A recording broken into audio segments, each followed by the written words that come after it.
my channel to the next level. Before I bring Skylar in, let me just say what's up to BVO aircraft carrier. I'm gonna post a link to where I got that background music from. Aircraft carrier in a little bit. RGM, I see you. I'm just Jella. Thank you for coming through, Jella. We had you last Sunday. That was your first stream when we had Rose T. Thank you for coming back. My baby, Angie baby, always here, always on time. And of course, Green Banana One, my STM brother. I love him though. So let me bring Boxing Scholar in. My sensei, my mentor. How you doing, Boxing Scholar? Blood clot, Marky Dan. Me just chilling. Shout out to Marky Dan. That man that went through every black part of the diaspora. That man done been African one episode, Jamaican the next. Shout out to my fellow black man, aka Sugar Plantation. No, just man, what's good, Marky Dan? I'm good. I'm good. I knew you would start out with the coonery. You started out with a Jamaican No, accent. no, I'm no, not no. even We got. Oh, hold Jamaican. on. I got it. Hold on, Marky. We got to do this, bro. We got to do this right. Justice for fucking Surf Out player, bro. You got to stop treating the mentally ill like that, bro. You got to have a soft spot. You got to. You got. He's bad. He was like that. I'll be thought. What do you say? I'm the thought police now. Like what? Well, that's kind of crazy, but no. You know what it is, bro. Survival player, I You know what it appreciate is. Survival. Listen. Before you go, Survival player, I actually appreciate Survival player. Despite me, he's like a troll, and he just like will do anything he can to defend Donald Trump. He's always pulls up. He always smashes the like button, and he's told me that he shares my stream. So I appreciate that man, regardless of the fact that I disagree with him viciously. But go ahead, Scholar. You know what it is? It's just look, Surf Out player is cool. He's cool. He definitely like. There's no doubt about that. It's just the climate that we live in. Like we like intelligent people, as Dick Gregory would say, people with the glasses on. We don't got time for ignorance. Like it's no excuse nowadays. You can literally ask AI anything that you want to know, like literally anything. So it's just like to be that misinformed and show up at the conversation. It's just like you you when you get that level of like understanding the IQ, it's like it takes away from the conversations y'all are trying to have. You know what I mean? Like, because I will say this, I don't feel like he's disingenuous. I just think like greatly misinformed about a lot of stuff. So that's his problem to me, in my opinion. But other than that, man, Surf Out player is cool though, bro. It just we don't be having like sometimes like the other day we had me, you, AC and Rose T on. We was cooking, you know what I mean? Like it would have let it would have let Surf Out play up there. Would have just had it would have been a teaching session. It It would have would been have like been two back to hours long kindergarten, of him Joe talking about Biden's Biden's daughter. daughter's diary. Yeah, Yeah, bro. It's just we ain't that's got so time for that. frustrating, bro. But God bless him. I thank him for his support. But my brother AC, my co-host, is up here. How you doing, AC? I'm AC going probably through doing. all type of technical difficulties today, and the time just ran past me and stuff like that. I was caught up in a surprise meeting and stuff like that, with someone in the Orthodox Jewish community because they're looking for a chef consultant. So that's where my bread and butter is made. So I had to talk to him. Um, with that being said, let's just cook, bro. Salute to Brox and Scholar. AC Salute brother, to it's a everybody. trap. Don't do it. Huh? Don't do it, bro. Them Jewish people No, the done caught Orthodox wind of this show. the Orthodox They Jews are finna actually trap pretty cool. AC, bro. They finna put him in the basement, bro. Don't do it, AC. Don't. If you do it, bro, send us your location so we know you good. No, I've been Man, I've been in this this brother. space for a minute, man, and you know, I can pretty much tell you this. There are so many articles written on me in this space, in this Orthodox Jewish space as a chef, that your boy is pretty much a rock star, and I just try to keep my humility of just saying, look, it's not about me, it's about the food. Absolutely, Yeah. AC. And there's my brother BVO Boxing, my STN brother. How are you doing before we get into some of these topics? Oh, salute, man. Just glad to be a part of what you're doing. Most def. I appreciate you. I appreciate AC, Boxer Scholar. I look at all of y'all like mentors. All of y'all are older than me, and y'all always give me great advice. But we gonna get into the topics right now. Wait. Before we get into it, nigga, how old are you? You've been 25 ever since I met you. When you go age? Benjamin I'm Button? 26. I'm 26 years old, nigga. Get This it nigga straight, lied. This boy. nigga age fishing. Man, This like Jamaican my brother age fishing. BBO said, we're gonna throw you in the back. There we go. Yeah, we're gonna throw you in the back, boy. Better calm down. Yeah. Now let me get into See these what happened goddamn when you topics, see what man. happened Salute to to the black everybody on man? the stage. Why the black man always gotta be made an example out of is what I want to know. Man, if I wish I had I wish I had that jump into it clip. But anyway, Yo, who we over gonna there get into rustling the first papers? topic of the BBO, you show. over there rustling the chip bag? Scott Boxer Scholar. God You a damn, man. wild boy, man. No, he wrestling a burger wrap. But we gonna get into the topics. Salute to everybody on the panel. Once again, everybody in the chat, please smash that like button. If you're new to this channel, please subscribe. We are on the road to 500 and potential monetization. But the first topic we're gonna start out with is, of course, the Iran war. Yesterday was the deadline for the ceasefire. Donald Trump said multiple times that he would not extend the ceasefire date.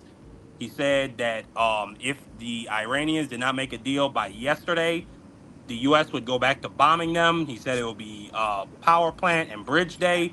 And it turned out once again that Taco Boy did what Taco always do. He chickened out, and the ceasefire is now indefinite. After that was announced, the price of Brent oil, which is the global benchmark, ticked back above $100, and it is climbing. A lot of experts believe that this time it can hit a hundred. Hold on, baby, I'll go on mute. Golly, Oh, yeah, my bad. I'm on mute, A dude. lot, My bad. y'all bad, but golly. But a lot of global experts are believing that the price of global oil could tick back above $115, in which case the price of diesel will soon be $6 per gallon nationally. Last month, or excuse me, rather on April 10th, we got the inflation report. Inflation ticked up by almost an entire percentage point. So inflation was at 3% when Donald Trump entered office. It is now at 3.3%. So this is very clearly the Donald Trump economy. We have no plan for this war. They just seized an Iranian tanker. They blew a hole in its engine room. And now Iran has responded by seizing three tankers in the Strait of Hormuz that are trapped. I don't see really any good outcomes for this conflict right now. Also, we just got a breaking news report literally as I was coming on here. The hold on, is this it? No, that's not it. But the Secretary of the Navy has resigned. So he wants no parts of this. The deadline for the 60 days of the War Powers Act, which states that you need either a declaration of war or an authorization of the use of military force to remain in a conflict, is coming up. It's coming up on April 29th. So General Dan Kane, these forces that are still in the region, they could potentially open themselves up to criminal liability by following illegal orders to continue striking without congressional approval. At the same time, this is a very aloof Republican Congress. They don't really enforce anything. Like they're the biggest punks probably in the history of the United States, at least in modern history. Like they don't pass laws. The fewest laws passed in I believe we've been doing this for what 480 days so far with this administration. The fewest public laws passed in that time. Most discharge petitions ever. Longest shutdowns. The Department of Homeland Security is still shut down. We're also going to get into Kuku Kash Patel. He just recently got exposed in an Atlantic article, but I want to come to the panel. I'm going to start with Boxer Scholar. Scholar, do you see any really good outcomes coming? Because on top of the fact, we just had a report, or not a report, the Pentagon just testified to Congress. It's going to take 6 months to remove all the mines that Iran has put in the Strait of Hormuz. So this is not no short excursion. Donald Trump stated this would be a 4 to 6 week what do you say, excursion or adventure. They refused to call it a war. I mean, just unbelievable levels of stupidity and incompetence. The price of oil, well, Skylar dropped down. So I'm gonna come to AC first, then I'm gonna come to BVO. AC, do you see any good outcomes coming? Well, no, not at all. Point blank. The issue is this: when you started the war, this was a war that you didn't need to enter. You were asked to join by another criminal or person to say, listen, we're both in the same boat. Our shit is fucked up. Our presence, our images are completely shot. The only way we could probably win is if we start a war, and hopefully we can get the support based on the nationalism of it. Oh, this is the nation, we're after them, so we want everyone to get on board and join us and stuff like that. When we look at this administration as a whole, of what you're saying, what you earlier said, the House is controlled by Republicans, the Senate controlled by Republicans, Supreme Court is a conservative Republican Supreme Court. The presidency is now under Republican power. So Republicans have all forms of power, and this is the government that we're getting. We're getting a war that makes no sense. We're getting inflation. We're getting tariffs. We're getting Canada not wanting to break ties with us. We're looking at Mexico wanting to break ties with us. The rest of the world is seeing this. So to go into a war, for him and his mindset, that's a 1940s, 1950s, 1960s type of mentality. It probably can stretch it all the way up to the 80s and 90s of the Bush wars and the Clinton wars and things like that. Even Obama sending troops into that region. So with that being said, it's the scapegoat. Whenever things are too critical, you know what? Let's pull the pull the nationalism card, and we're going to go into a conflict or some type of war, or say we're going to do some regime change, because without this regime change, nothing in the world is right. But what about what you're doing here? So that's where I'll land that plane. Absolutely. And to Stone Cold in the chat, Stone Cold asks, is it true that Trump had to be talked out of using nukes on Iran? What I will say about that, that came from a former CIA analyst. He claims to have a source who was very close to that situation. I would take that information with some caution, because that CIA analyst is known to be on Russian state TV hundreds of times in the last 5 years. So listen, to take that information for whatever it's worth, but I could believe it. I mean, I this would guy say, is his brain is pudding, I, and like he is go ahead. so angry and backed into a corner, he might really do it. No, But go ahead, AC. Be brief, and then I'm gonna go to my yeah. I was bro just gonna BVO. say, I can more or less believe that he was kept out of those meetings because he might have made some statements that they just like, look, we put this dude in this meeting. He gonna keep insinuating this stuff, man. It's just gonna be like when his own detail was literally in the car wrestling with this dude during the January 6th stuff. Like, bro, you are not going back there, man. Why are you trying to go back and be in the middle of all of that? And that's just Donald Trump. He's gonna try to make a photo op of it and a whole bunch of other stuff. And nah, that's not what you want to do. You don't want Donald Trump to take a picture with his finger or on the nuclear button Oh my God. just to try to make a threat. He's like, look, let me give me the football. I'm gonna take this picture. Let's see if I can scare the shit out of them. No, bro, we don't need that. So they were right. No, absolutely. On top of the fact, before I could let you come in, BVO, we're hearing reporting that Donald Trump is essentially trying to sign basically the exact same deal that Barack Obama got in 2015, like the deal that he criticized for so many years. They're going to unfreeze Iranian assets. They're going to unsanction them, which, by the way, they've already began unsanctioning them. They're going to send them billions of dollars. There's some reports saying he's about to send them $10 billion for just literally no reason. Barack Obama sent them $1.7 billion, and that was a refund for some weapons that the Shah of Iran bought from us, and we never delivered on the weapons.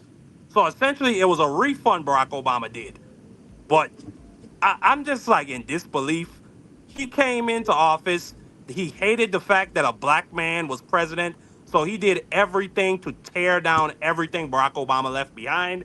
He tried to tear down the ACA with no plan. He tore down the Iran nuclear deal, which Barack Obama put together a coalition of countries, like China, Russia, France, Britain. All of these nuclear states were involved in that deal. And he just tore it up and dragged his nuts on it because old Bibi told him to. And now here we are. But BBO, I'm gonna come to you. What's your thoughts on this war and this deranged human being we have in the White House? I'm sorry, I don't think I'm gonna be as long-winded as you and my brother AC, but I'll just say this because I got to get going. Um, I think the thing that you're dealing with when you're dealing with Trump, he's not misinformed.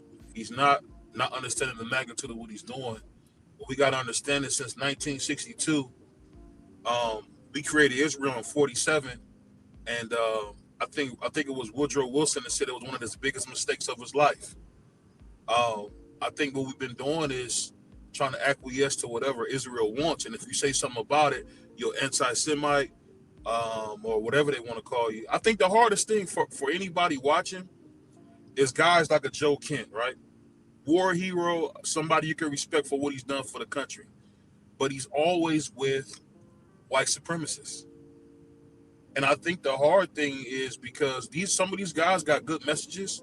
It's just that who they choose to be around and who they choose to ingratiate themselves with makes it hard to take them serious. But we heard this with Charlie Kirk, who was a dirtbag. Hey, Joe, don't send, keep us out of war with Iran. Because that's what Bibi wants. It's a land grab. And I think the thing is when we hear terms like Greater Israel, we think it's a joke, but it's not. When we talk about what's going on, this is just set, and this goes back to the Bible. You can say you're not a Christian or whatever, but I can read the headlines right out of Revelations now.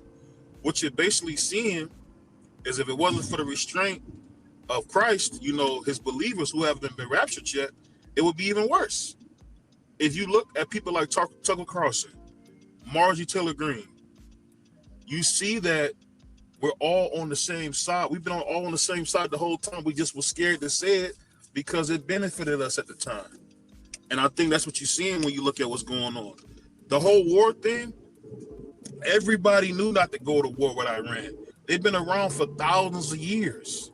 Thousands of years. I don't think people understand that. This is a country that's never been conquered. Never. So when you see them weaken Iraq, you see them stealing land from southern Libya, talking about, we're trying to make it comfortable for northern Jerusalem. That's BS. I've been to Jerusalem. It's a paradise. They want more land. They want to be, I think it's from the Nile to the Euphrates. I think that's what they're really trying to do. And if you think about it systematically, all those countries around, America's had some type of conflict and weakened them. Iraq, they never had weapons of mass destruction. I don't think people understand. Most Muslim men and women do not believe in that. They don't believe in a death machine like a nuclear bomb. The first thing Ayatollah said, I can't remember the proper term, I don't want disrespect, but the Ayatollah said, I would never make a weapon of death like that because it's against his religion. The problem is we got a president in Trump who doesn't understand the games he's playing is not funny. We see them on Easter Sunday say, I'm going to destroy a whole civilization, open up the freight, you bastards, all praises due to Allah. Why are you saying that? You trying to make a holy war? And that's what I mean when I say, like, even guys like me, Tucker Carlson, Marty Taylor Greene. You heard Tucker Carlson say today, I He regret my apologized. endorsement.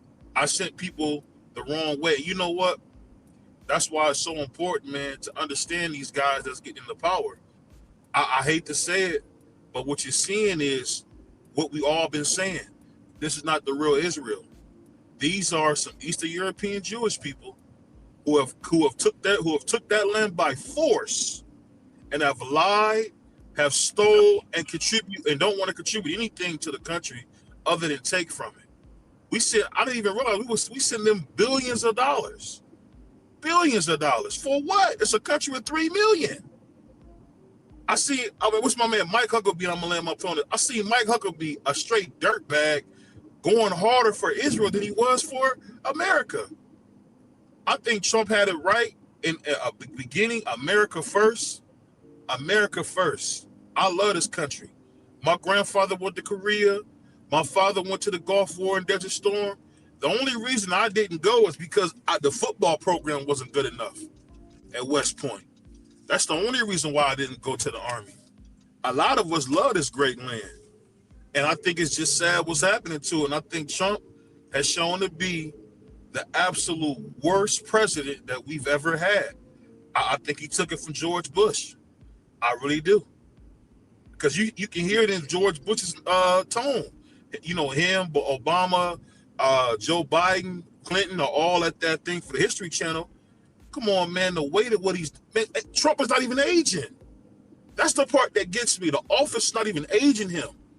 You seen how much that office aged Joe Biden. You seen it aged Obama. It aged Bush. It aged Clinton. But he's the first president we ever seen in modern history, matter of fact, in history, period, where the office doesn't age him. Even my grandma's boy, JFK, was in there aging. We all seen the famous picture when he was with his arms folded, when he was, going through the Bay of Pigs and trying to figure out what's going on. Yep. I just say this. I love this great country, man. And what Trump is doing is horrible. I'm sorry to be so long with it, but go ahead. Nah, you cooked. No, absolutely, you cooked. I agree with just about almost everything you said. Me and AC and Boxer Scholar, I had this conversation with them all the time. After 2008, a lot of right-leaning people and Republic. You can't hear me, AC? You can hear me, BBO? I can hear you. Okay, AC, you might have to go and come back. But no, I can hear you now. I can hear you now. Okay, but I was just saying, we've had this conversation before, AC. After 2008, people acted like they didn't vote for Bush. They just pretended like they didn't vote for Bush. That's how terrible he was. And I remember my mother talked about Bush like he was a rabid dog. Like, if you see him walking on the streets with no shoes and a shoelace holding up his pants and he's asking for money so he could eat, let him starve. That's actually what my mother told me when I was 7 years old. That's the level of vitriol this man put on my mother. And she's not a hateful woman. But he brought us into a recession. He brought us into multiple wars that killed thousands of Americans. Wasted trillions of dollars we could have spent back home.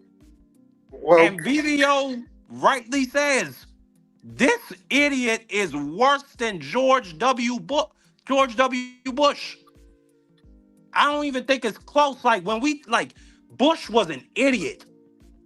But Donald Trump makes George Bush look like a genius. Like, at least before we went into Iraq, AC, that him and Dick Cheney actually fed us like propaganda for about a year about weapons of mass destruction. And then they went to Congress for a vote. He had the American people behind him and he had congressional legitimacy. This effing guy just invites Bibi Netanyahu to the White House. Bibi spins him a tale about how he could be a wartime hero, and he launches a war. And then he gets pissed off with NATO and our European allies after taking a dump on them for a year, tariffing the hell out of them, and say, oh, why NATO is so weak.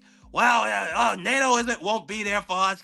Why won't NATO join the war? NATO is a defensive alliance. And the only time Article 5 of NATO has ever been invoked was after 9/11, after we were attacked. They sent hundreds to thousands of their young men and women to die in Afghanistan because America was attacked. And this effing guy will get up there and say, oh, yeah, NATO had some folks that died, but they weren't on the front lines. They hang back.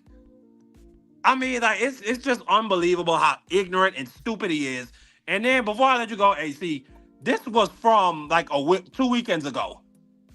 While JD Vance is in the middle of negotiating an end to the war, which isn't coming, this guy is out with a drunk Marco Rubio and Dana White, who we could talk about Dana White all day because we talk boxing, but he's out just living it up while you're bombing little kids in Iran, while you're blowing up hundreds of hospitals and schools.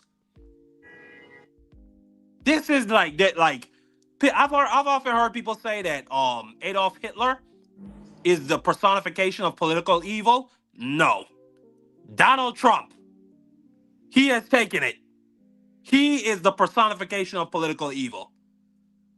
Go ahead, AC. Before we get to the Pete Hegseth of it all, go ahead. Okay, so I hear the complaints and everything, but I always say, all right, if you know the truth, you know where your political enemy really lies, because you have to ask how did this person come into power, and if you ask how did this person come into power and how did he get here, let's talk about 3 states of 2016 in the 2016 election: Wisconsin, Michigan, and Pennsylvania. Actual people who registered for Bernie Sanders in the primary, registered Bernie Sanders voters, instead of writing Bernie Sanders' name in, instead of doing anything else, they voted for Trump. When Bernie Sanders ran, he ran not because of Donald Trump. That wasn't the reason he stated he ran. He stated he ran because he didn't like the fact that Debbie Wasserman Schultz, the DNC, just wanted to crown a person as the front runner for the Democratic Party, and him being an independent said, well, you Democrats are wrong because you're just basically anointing someone to that position when there should be a primary, but you're an independent. He ran as an independent Democratic Socialist. So when I asked the question, how do we get here? And I know where this party came from. I know how this party began. And I know why Donald Trump is here. I can talk about how evil Donald Trump is all day, but I also recognize how he got here. And if I don't never recognize how he got here, who are the people responsible for him getting here, then you know what? Everything that I'm saying, everything that I'm trying to do, it's for nothing. It's fluff. It's not going to change nothing because you don't even know where your real enemy is or who your real enemy is. Like I keep saying, I'm an America First Democrat. I will always vote for the Democrat. And if the Democrat person doesn't make it, if it's against a fascist person like Donald Trump, I'm still going to vote for that person because I know who the person is with the gun in my face. I don't need a purity test. My vote doesn't go on a purity test. At this particular point, there is no purity test. So for me, when I look at it and look at why we're in these wars and who was, if you look at the relationship and say, okay, you're this, he's this. Oh, isn't that a freaking coincidence? What American politician chooses to go to Russia for a honeymoon? So when you take all of this stuff and then people want to bring in all of this other stuff, I'm like, look, but there's the elephant in the room right there that y'all don't never want to talk about. Once you're lost, you're lost. But then you got to try to figure out, how did you get lost? And then once you could figure that out, then you could say, all right, now let's come up with a good plan to find something that gets us back to civilization, so we're no longer lost. And that's just the issue for me, man. Sometimes it's just like, you know what, I get a little short tempered with the Donald Trump complaining and stuff like that, and how he's shown to be, really controlled by Bibi Netanyahu and Putin. So at the end of the day, bro, I know my issue is this. As a true America first person, I say it like this: how did we get here? On this land right here, who is responsible? I'm talking about his voters, but I'm talking about who who are you recognizing as the true villain? Because it's always this guy and his people that want to get really weird when everything is really, really on the line. So Well, that's where I'm at. I hear what you're saying, AC. And you have grievances against Bernie Sanders, and I hear you. But respectfully, I don't think that he's you could say he's a factor to Trump winning in 2016. But at the end of the day, that stuff did not happen in a Bernie Sanders running as a third party candidate did not happen in a vacuum.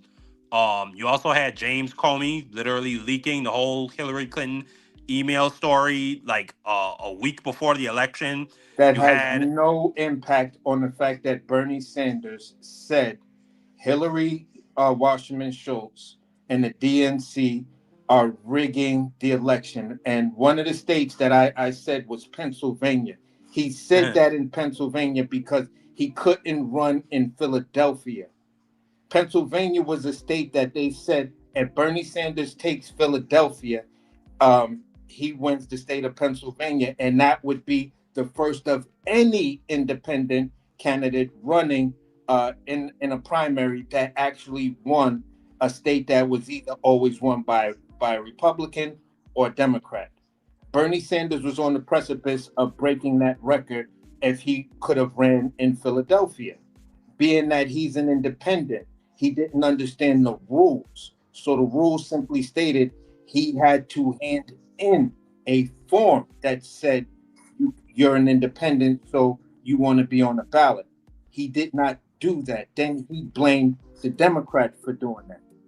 Trump then says in his speech that night, he held a special rally and he said, "Look at what they're doing to poor Bernie in Pennsylvania. The Democrats are actually rigging the election. And if I lose this election, it's because the Democrats rigged the election. This is why we got all these, extra weird laws." So you can hide from that fact. We can pretend that it doesn't happen, but there is the actual footage of Donald Trump saying this, quoting Bernie Sanders saying it. The next morning, uh, was Andrea Mitchell asked Bernie Sanders the question, he doubles down on it. He never let that go, even when he couldn't run you in New York. you don't think It was you three don't states. think Go ahead. Donald Trump's no new war stance and him not being an establishment figure and Hillary being the bulwark as Secretary of State for a lot of our foreign policy that a lot of people say was bad under Barack Obama. Like people blame Barack Obama for the birth of ISIS, even though he was doing something that was considered to be popular by pulling out of Iraq. You don't think, and you also don't think that the James Comey Hillary Clinton emails where they went on for weeks, or rather, it confirmed a Republican conspiracy theory that Hillary Clinton was not being safe with sensitive classified intelligence. Like that's just my thing, AC. I hear you, and you're allowed to have that grievance with Bernie Sanders. I'm not saying you're not allowed to. I'm not saying that him running as the third party did not pull votes away from Hillary Clinton in those key states. But all this stuff does not happen in a vacuum. Like Hillary Clinton by herself, and you see it in the chat. But from Voice 80, Behind the but Truth, listen, Hillary Clinton. Hold on, 80%. hold on, hold on. You also have the fact Hillary Clinton was a woman. Like, that is just a big fucking hurdle. No matter how you might feel about Bernie or any other third party candidate coming in, she had to, like, that's something she was never going to get around. On top of her being an establishment politician. She wasn't an establishment politician. Bernie was in politics many, many more years than she was. He was an independent. He's been in politics for over 30-something years. How is he not the establishment with 30 years and she only had 1 year? Maybe, no, 4 years. She is the No, establishment. 2 years. 2 years. She is the She establishment the first because lady.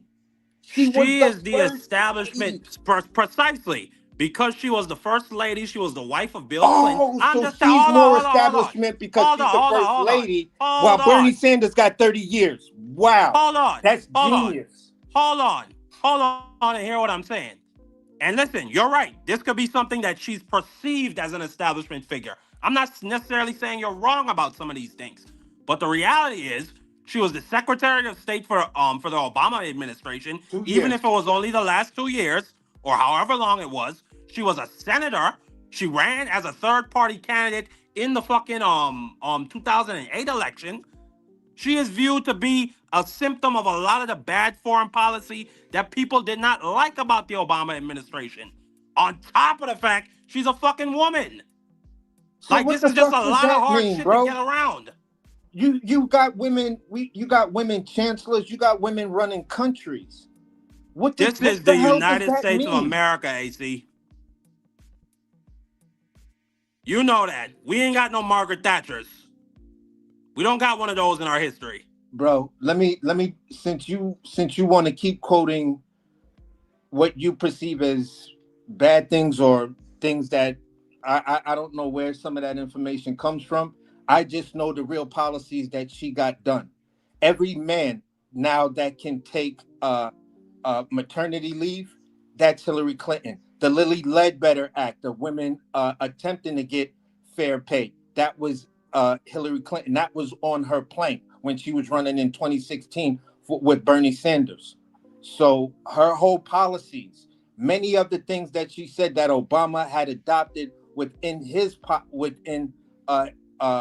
own policies were basically Hillary Clinton ideas, and a lot of them, 90% of them, were extremely successful. That's why Barack brought her in. So at the end of the day, bro, all I could say is this: the extension that your girl or your wife or your whoever is that's gonna carry your baby, the mere fact that she has that extension and stuff like that, as far as her maternity leave, that's because of Hillary Clinton. The Child Care Act, that was because of Hillary Clinton. You're not gonna get me to say that Donald Trump, that I would prefer Donald Trump over Hillary Clinton. No, I'm not getting you to say that. What I'm getting you to understand is that regardless of how you want to try to say it was all on Hillary Clinton and this one thing is just a tiny factor. No, this is the biggest factor. It's people who were registered Bernie Sanders voters voted for Hillary Clinton. And this is just not 2016. They did the same thing in 2020, and they did the same thing overwhelmingly in larger numbers when it came down to Kamala Harris. Because the reason that you hear is because Kamala did not pass their purity test. She was too in line with Joe Biden, knowing that Donald Trump is right there. So the point I'm saying over and over again is this: you have a Democrat. So what? They don't live up to 100% of what you want, or 70% of what you want. But faced with Donald Trump, how do you not pick her over Donald Trump? And you claim you know better, but you still voted for him. Why? Because number one, she has a vagina. Number two, she aligns herself with Joe Biden. Number three, she had Cardi B come out and say something. Well, look, Mamdani came out and he had Cardi B with him on an announcement with 2K. I haven't seen anyone give Mamdani no smoke on that factor. But every progressive and every person that comes up here and says why Kamala Law, oh, she had Cardi B and Megan Thee Stallion and all these people. That's not what American men wanted. But why is Mamdani doing it now? So the point I'm making, bro, is simply this. You got two individuals. One that is pure evil. One you're trying to say is the lesser of the pure evil. It's not even close. I don't even see it as the lesser of two evils, because when I look at it, the people who are in charge who actually got stuff done with policy, they've been on the side that I say I am. I'm an America First Democrat. They've shown me that America First matters to them in their policies and the bills that they passed. We can criticize foreign aid as much as you want, but when it comes down to humanitarian issues of foreign aid, like USAID, making sure people have their AIDS medication and HIV medication so they don't bring these diseases back here when they travel here, or when someone chooses to adopt a child from over there. So at the end of the day, man, there's you gotta when with politics is something that you learn over years. You have to see many different administrations. Unfortunately, for the younger people in that's here right now, eligible voters, you've had turmoil because Barack Obama, let's say you came into politics during Barack Obama, you had the Tea Party, you had actual real political racism, to where the Republican Party, once they got in, they wanted to say, well, no, black man, you can spend money here, but we're not going to allow you to spend money there. No, black man, you're just not going to come in and just start spending up our money and keep kicking your feet up, eating chicken and watermelon. There were people literally saying that about Obama.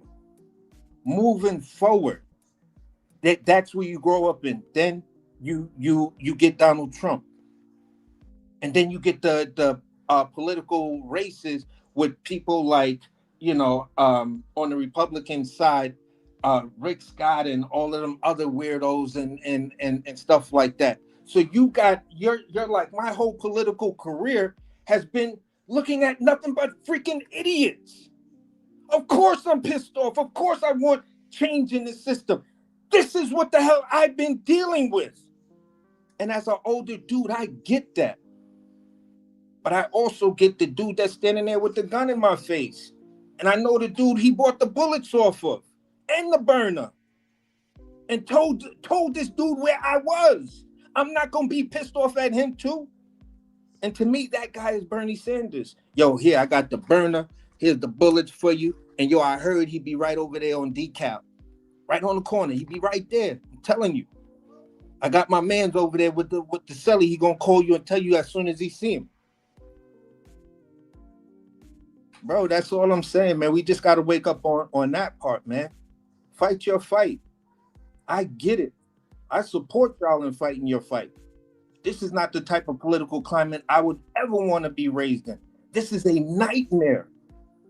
I was gracious. I came up when if you said some goofy stuff or you did something goofy, you was out of here. They're like, no, we don't want a leader like that.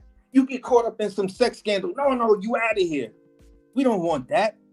Bill Clinton was the first who got away with it, but he was still impeached. Everybody else, they was gone. You do something corrupt, both sides got on you and you got up out of there. Now it's only one side wants to hold somebody responsible. The other side just says, you know what? What? It's life. Life be life. And you looking at them like, you can't run a government like that. So Marky, I get it, bro. I get y'all fight. But just understand, a leader like Bernie Sanders, a leader like Mamdani, those are not the guys. They're not pure. They're not pure. They're opportunists. So that's all I'm saying, bro. I support your fight. 100%.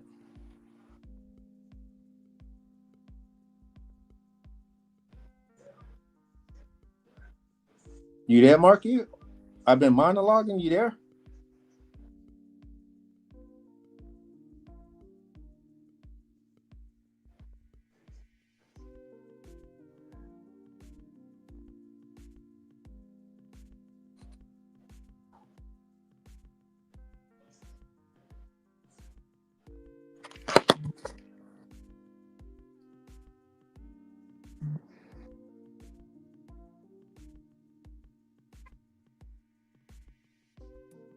Marky, where you at, bro? Well, who's up in here saying they like poor Bernie? You can like poor Bernie as much as you want. That's not really an issue. But to make a hero out of him, to try to make a movement out of him, I don't think he's the guy. I don't think he's the guy. Because when you look at it, dude got the same type of fraud charge as Trump with his university. He hasn't done nothing in his own home state. The same things that they say about him in DC is what they say about him in his home state. I can't work with him. He's got stuff that people are not going to get behind. And to accomplish the stuff that he wants to accomplish, it just doesn't work. You have no way of funding it. So at the end of the day, man, that's all I'm trying to say. That's all I'm trying to say. But I hope Marky come back so we could move on with the agenda. Because otherwise he's gonna have me start breaking down what's really going on with the other big fraud, and that's the guy over here in New York. Can you hear me, AC? Yeah, now I can hear you. Yeah, my bad. I was on a phone call. But I heard most of what you said. I hear you. I hear what you're saying. I never said that the Bernie Sanders running as a third party can't. And by the way, I'm probably gonna get more phone calls. So if I black out, please just take out for me. Take over for me in the meantime. But I never said that Bernie Sanders running as a third party was not a tiny factor, or excuse me, was a tiny factor. All I'm saying is that didn't happen in a vacuum. There were other factors. And we have exit polls. Like that's one of the beautiful things about our democracy and our media. We got exit polls. And you see it. And matter of fact, one of the exit polls says right here, which candidate quality mattered most, or rather, which candidate can bring change? 82% of the people that voted said Donald Trump. Which candidate? What's the most important issue facing the country? 64% of people said immigration. 57% said terrorism. In what year? Illegal immigrants working in the U.S. should be 83, or rather, I'm saying the people that voted for Trump. And then there's like a third of people that voted for Hillary that agreed with that issue and said they should be deported home.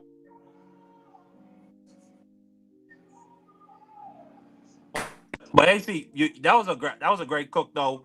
And we're gonna get more into this issue because I got and here's Boxer Scholar, because I got a topic literally that goes right to my heart of the belief that we need to reject the establishment corporatists, that we need to get rid of Hakeem Jeffries and Chuck Schumer, that we need to bring in people that are more and when I say progressive, I mean in their policy stances on renewable energy, tax policies, creating a pathway to citizenship, those types of things. That's all. That's what I mean when I say progressive. I'm not talking about socialism. I don't agree with Mamdani. I think that he is going to be a train wreck for New York City with some of these. I've come there. I'm there. Like I think the guy's an idiot. But before we move on from the and Boxer Scholar is back up here. I don't know if Scholar has any thoughts. I need to call. I was on the phone with my boss, so I might need to call him back real quick. Scholar, you got any thoughts on what AC just said?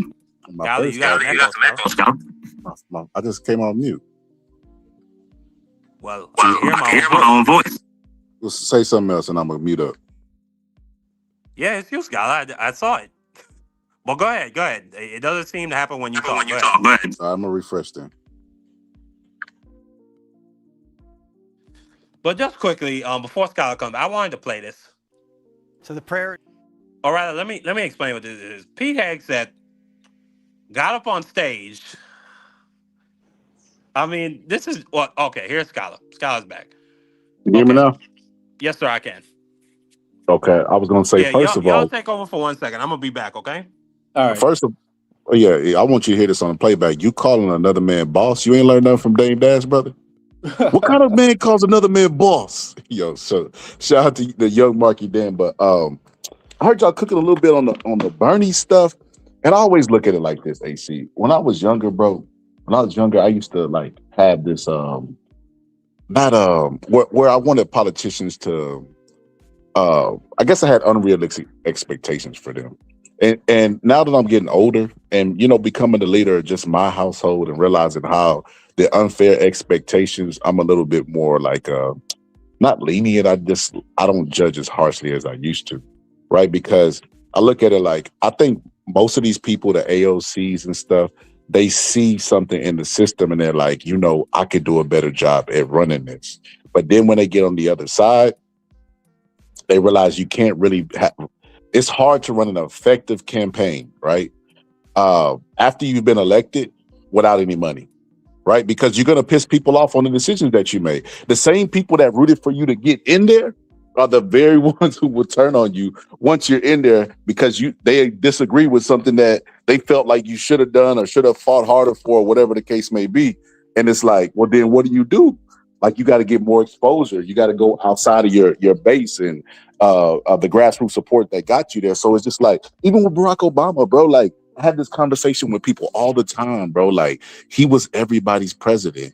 He has a bunch of things that I could criticize, but he does have more positives than bad. And that's how I judge my politicians now.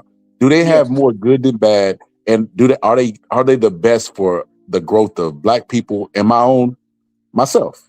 Yeah, I do the same thing. So I think, like I always tell Marky, within this progressive movement, you know what I'm saying? I do align me being America first, but I'm the person that wants to hold the people here responsible first before I think about attacking someone else. Because this is where it has to start first, and this is where I understand this the young people's movement and wanting to replace some of these leaders that appear to be soft. But what you're saying, and I do agree with as well, is look, grassroots money only go but so far. You know what I'm saying? You need the big, you need the money, you need the lobbyist groups behind you. So to try to pass laws without using any of those entities that actually work, people are going to look at you and say, number one, you're not serious. Like, who's behind you? Who's willing to back the campaign if I sign on to this so we can lobby Congress to put this to a vote? And they don't understand that that's what lobbyists do. Lobbyists tie things together. Oh, so, it's like the thing when you see the kid and he's like, look, I need this particular sprocket. So he's like, well, who makes the sprocket? Well, the guy down at the what's the name at the junkyard may have it. He tells you, well, I don't have one right now, but by the time you get back, by the time you get from getting me this thing, I can have it for you, and that should cover the fee. Then that guy sends you on a mission. The lobbyist is the person that does all of that work for you, so you just stay right where you are, and they run that gauntlet for you, bringing in all of those different people. So now they say, all right, between everyone that we spoke to, that's part of him and his lobby, we can say that these group of senators or these group of House of Representatives are completely on board. These guys are not. They want to see this part be introduced into the bill because it makes a difference to the constituents of where they are. And that's how this shit works. So when you talk about all these wish list politics, the shit that sounds good, Memdani, oh, we're going to have free buses. Okay, free buses mean this. 2024, Eric Adams introduces the congestion tolls. He told these places in Manhattan that are notorious for congestion and stuff like that, And between 2024 and 2025, MTA reported $550 million that they took in. MTA then makes the announcement, yeah, this will pay for our fiscal projects and our projects from now till 2027. Within 2026, they say we're going to do these new turnstiles because of theft. And we're going to raise the fare to pay for the new turnstiles. I'm back. And we're going to pay for bridges, and we're going to raise the toll on LIRR, all the tolls and all the bridges that are under MTA's control. After you just said you raked in $550 million that will cover all your new projects for the fiscal years of 2026 and 2027. I was out here telling people to vote for Mamdani because he should be able to do that. If you're campaigning on it, you got to have a plan for it. You don't campaign on something you have no plan on. Then when the governor says it's not going to happen, Mamdani says, then blame the governor. No, nigga, this is what you ran on. She didn't run on that. So when you look at policies and when you have these wish list policies versus what you can do, and knowing that the lobby groups actually work with you, the corporate sector is the other sector. When you look at infrastructure bills, it's corporations that also, good corporations that also pay into that. But because of round one of Trump's bill, Trump's taxes, and even the Ronald Reagan taxes and the Bush taxes that kept on cutting it for corporations and stuff like that. And now Citizens United ruling from the Supreme Court that a corporation is a legal person. When you're writing bylaws and you're looking at this legal talk, a legal person is different than a natural person. A natural person is what you and I are, real people, flesh and blood. Legal people are corporations that have a voice. So you have to distinguish who are the members of your board. And the members of your board cannot be a legal person. They all have to be natural people. That's how you have to really understand. And when you start to get into different sectors and doing different things in the business space, then you really start to learn that, oh, shoot, all of these lobby groups and all of these other type of groups, you're nothing but different forms of nonprofits. Oh, this is how you guys operate. Wow. All right. Now I see. I'm clear-eyed. My third eye is open right now. Absolutely, AC. That's the way it's been for a long time. And I keep telling you, the Prescott Bush class, they bought, paid for, and sold this country 1,000 times over. They did it with Ronald Reagan. They did it with George W. Bush. And now they got the perfect guy, Donnie Boy. Gonna cut taxes, gonna increase spending, military spending, gonna continue to send money to Israel, and let the roaring we're literally in the 2020s. Let the roaring 20s begin, and let the depression begin. Yeah, everybody on the bottom. But just quickly before I move on to Pete Hegseth, I want to touch on Mamdani. I say it again, I believe in socializing and nationalizing a handful of industries, not too many. I think that we should take control of the oil industry. I really think that should be nationalized. Now, that's a crackpot wish and a fish belief and theory. It'll probably never happen. But I think the amount of government revenue we would rake in if we went ahead and bought all the mineral rights from landowners in the United States of America, and then we came in with our own fucking oil companies and started selling globally, we would rake in easily anywhere from $3 to $6 trillion a year. Okay, I believe in taxing the hell out of these people, and we're gonna get into that discussion too about Waymo and AI. These people that want to replace human beings, we need to tax the hell out of those components to make those AI robots. On top of healthcare, I believe in us getting like on China's system, which is You have a class A, which is for employed people. They have to pay around $100 a year in premiums, and then like a class B, which is for unemployed people and children and people making about the below or about the real medium wage. Those people, they pay about $53 a year in premiums, and we take all that money we get from our nationalized oil industry, and we use that to pay for it. On top of the money we take from these motherfuckers that want to replace human beings. But that's only in a handful of industries, not fucking housing. That is a disaster. Like Mamdani, like rent freezes are a disastrous policy. And I sympathize with people who might be looking at it and saying, well, he's fighting for the little guy. People are struggling to pay rent. I mean, but what about that person who has to pay the mortgage on that place that he's renting out to you? What about him? Just F him? He's He got to just pay. has to go under for the He sake has of to pay the y'all? property tax. They don't But understand property taxes and exactly. water and stuff like that. Even if And you then rent, free, and then yeah, like government grocery stores, absolutely not.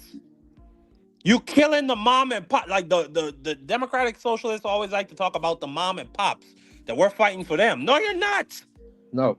You're Listen, fucking killing them. You're putting like a pillow over their face and a bullet through that goddamn pillow. give me 2 minutes. I Yeah, looked be into the brief. Be brief. I want I I want to move on to the yeah, next yeah. thing. Go ahead. I looked into the La Marqueta situation of where he's saying this store is gonna be. He in his report had said $70 million, right? Uh, is the total cost for these 5 stores over 4 years. That gives each store $14 million cost. So you're saying to yourself, okay, the way you're running these stores will have to be as a nonprofit. You know what I'm saying? Because just the business model. Long story short, that means you're gonna purchase these places. You're purchasing at a less or above $10 million, because it's not gonna cost another $5 million to build a store. That's just a retard.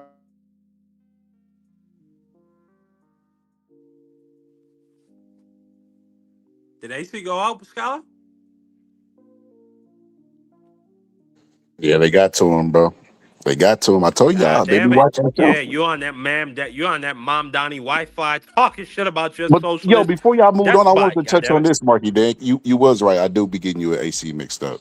So you are pro Bernie. I look. I don't think Bernie is perfect, and I just want to bring this up a second. 'Cause I didn't get to say this a while ago. I don't think no politician is perfect, and I kind of keep in mind that, like I said, our expectations of them are a little bit unfair at times. And at other times, the people that's supposed to be held to those standards get a whole bunch of grace. Republicans, but Donald Trump. Those, I feel like we should look at Bernie the way that, MAGA looks at Donald Trump.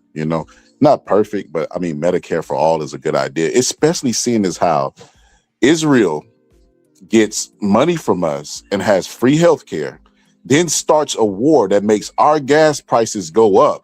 And it's controversial to say that every American woman and child deserves free health care. Like that, I mean, that is an issue that needs to be brought up.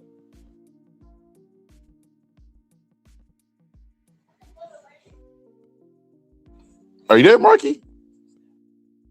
Can I go to the Twilight Zone? Can y'all hear me?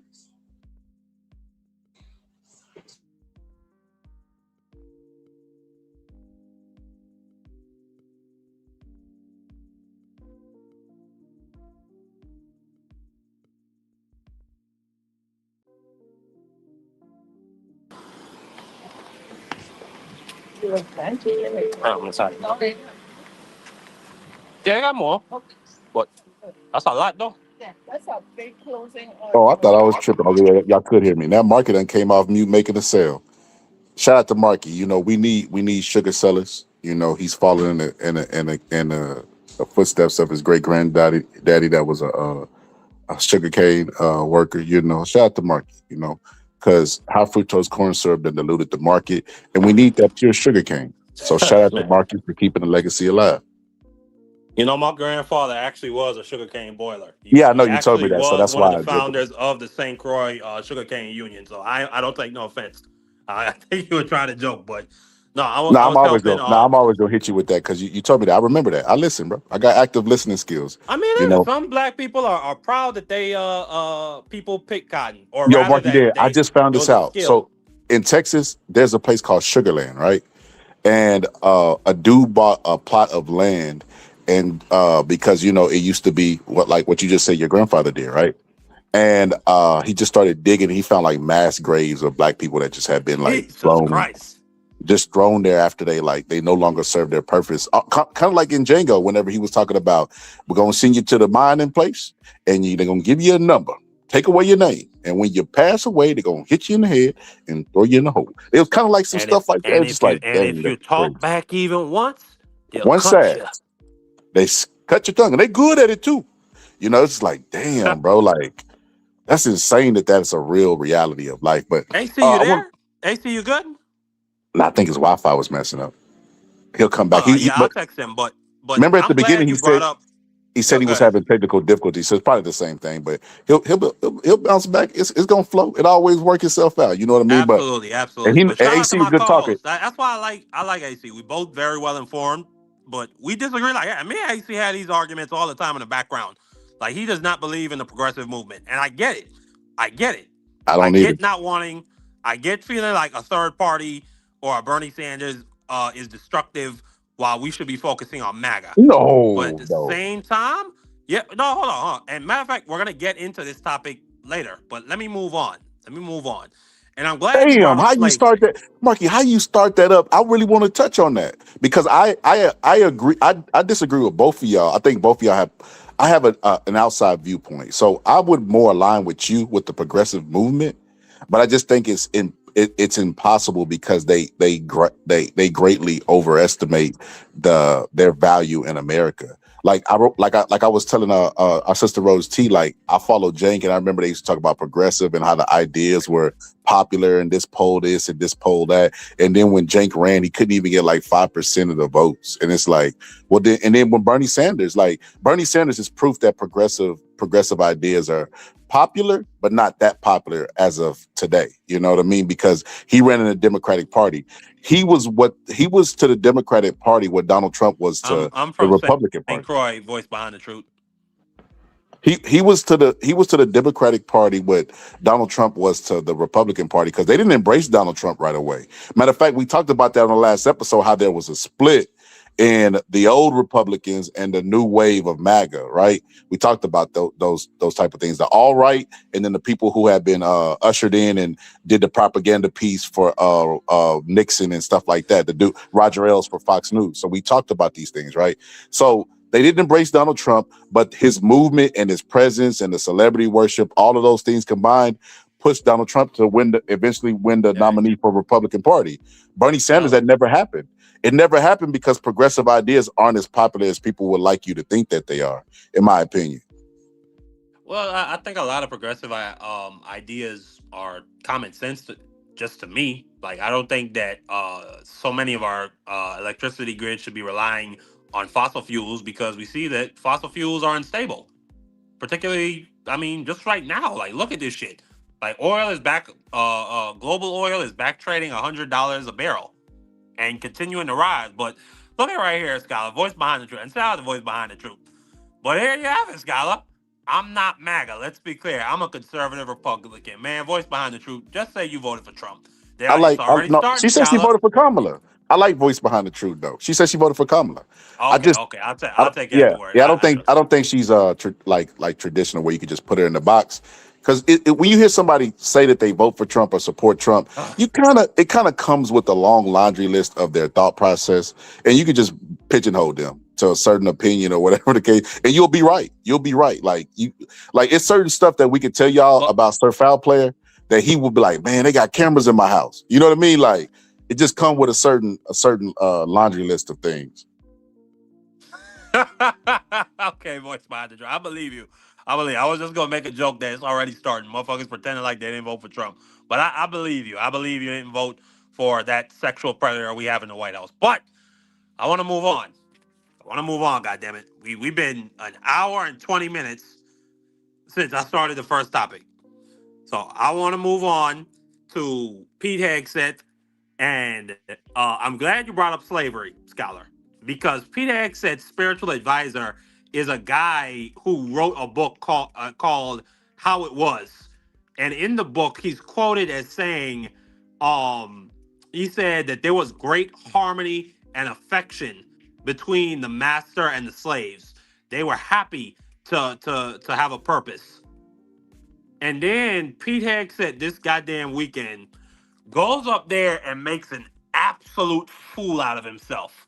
He thinks he's up there quoting the Bible. Instead, he quotes Samuel Jackson. Once again, back to Samuel Jackson. He quotes Samuel Jackson from Pulp Fiction. Like, you can't make this up. So the prayer is Caesar 25:17, and it reads, and pray with me, please. The path of the downed aviator is beset on all sides. The path of the righteous man is beset on all sides by the iniquities of the selfish and the tyranny of evil men. by the iniquities of the selfish and the tyranny of evil men. Blessed is he who, in the name of camaraderie and duty, shepherd the lost through the valley of darkness. Blessed is he who, in the name of charity and goodwill, shepherds the weak through the valley of darkness. For he is truly his brother's keeper and the finder of lost children.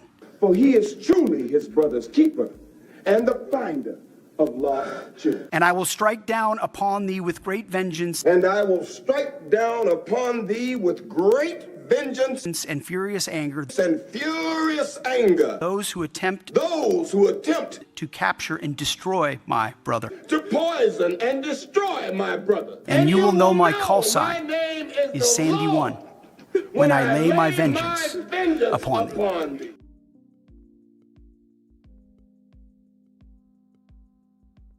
I mean, just unbelievable. And then Scholar, he comes out like they can't ever just take responsibility.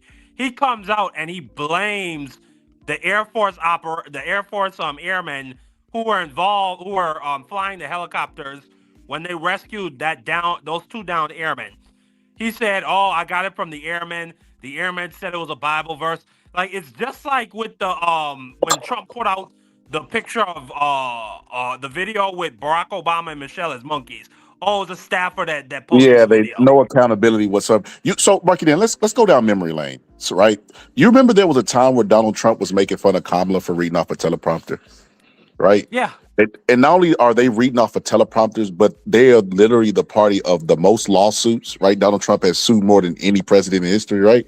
And Yeah. they're the most plagiarized. Melania Trump taking Michelle Obama's speech. Like this guy taking Pulp Fiction. And it's like, bro, how do you not know that these movies, and here's the crazy part about it, Marky, then they complain and clown on liberals, right?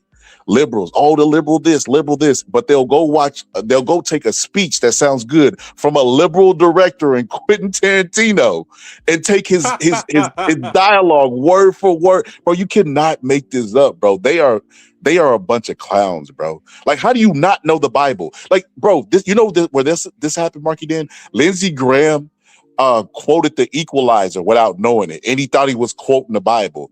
In the Equalizer, Denzel was like, you can't pray when you pray for the rain. You might get a little mud in your shoes, something to that effect, right? And Lindsey Graham was like, yeah, the good book says you can't pray for rain without getting any mud. It's like, bro, what are you? How do y'all not know the Bible? The party of conservative, the party of the society is immoral. If they were smarter, we would be in real trouble. Because Donald Trump, like what the Japanese imperialists had in World War II, where they took the Shinto and Buddhist religion and they created state Shinto, which essentially is like they took all the religion and put it in the state. The emperor is God. His cabinet and his military are his knights of hell and heaven walking the earth. And those Japanese people actually worship them like that. If they actually had smarter people, Boxing Scholar, we would be in real trouble. because they would actually find a way to beatify Donald Trump as like a living god. But thank God we don't have people of that level of intelligence. Like, these people are just straight up dumb. Melania is not dumb for being a call girl. Just said, no. I mean, Melania, listen, I just read a report or a quote last week from Jeffrey Epstein saying he went to town on that broad before Donald Trump could even get his piece. Respectfully. I mean, just saying. But we're going to move on. We're going to move on, Box Scholar, to the Kash Patel of it all. So Kash Patel has found himself in some deep, deep waters. A bombshell article from The Atlantic came out. It's a very long article, but I'm going to read some of it. And in that article, it is alleging that Kash Patel drinks to excess, which we already know. This is Kash Patel at the Olympics, just chugging a beer. Like, I mean, this is the FBI director. I'm not joking. This is the effing FBI director. Like, we had a report. Me and AC set up on this stream, and we had a report that we read out. And this was a report that came from current and former FBI officials and agents, Boxer Scholar. And in that report, it says that Kash Patel, when Charlie Kirk got shot and was assassinated, Kash Patel refused to leave his private jet until they bring him like an FBI raid jacket so he can look extra cool in front of the cameras. So they were taking FBI agents and taking their jackets while they're in the middle of trying to collect facts and hunt down an active like shooter. Like, they don't know if this guy is planning to go somewhere else and hit somebody else. They stop everything and they're bringing Kash Patel jackets, but all of them don't fit because he's like a medium. He's like a small medium. So they go and they get some woman FBI agent's jacket, and they put it on him. And then he gets pissed off because it doesn't have like the FBI patches. So they went and got a SWAT team member who is trying to secure the scene after Charlie Kirk had his neck blown out. Whoa, that sounded a little crazy. Pause. Heavy pause. That's not what I meant. But Charlie Kirk got assassinated. Y'all know what I mean. The SWAT is trying to secure the area, make sure there's not any follow-up attacks. This fucking guy takes one of them off their duty so that he could give them the patches off his jacket. On top of all the other crap in there about the FBI agent saying he's a goddamn clown. They went to Quantico and they were essentially saying that Kash Patel tried to circulate around. You know, do you think Kash Patel should have a gun? How do you feel about that? And people either said, I don't give a fuck. Like, I got work to do. I got shit to do. And other people said, absolutely fucking not. You don't give an invalid a gun. And he got pissed and started polygraphing people. Like, you cannot make this stuff up. But I just want to read a couple of pages or a couple of lines from that bombshell article. It's great reporting. Hold on, where is it? Here it is. The FBI director is MIA.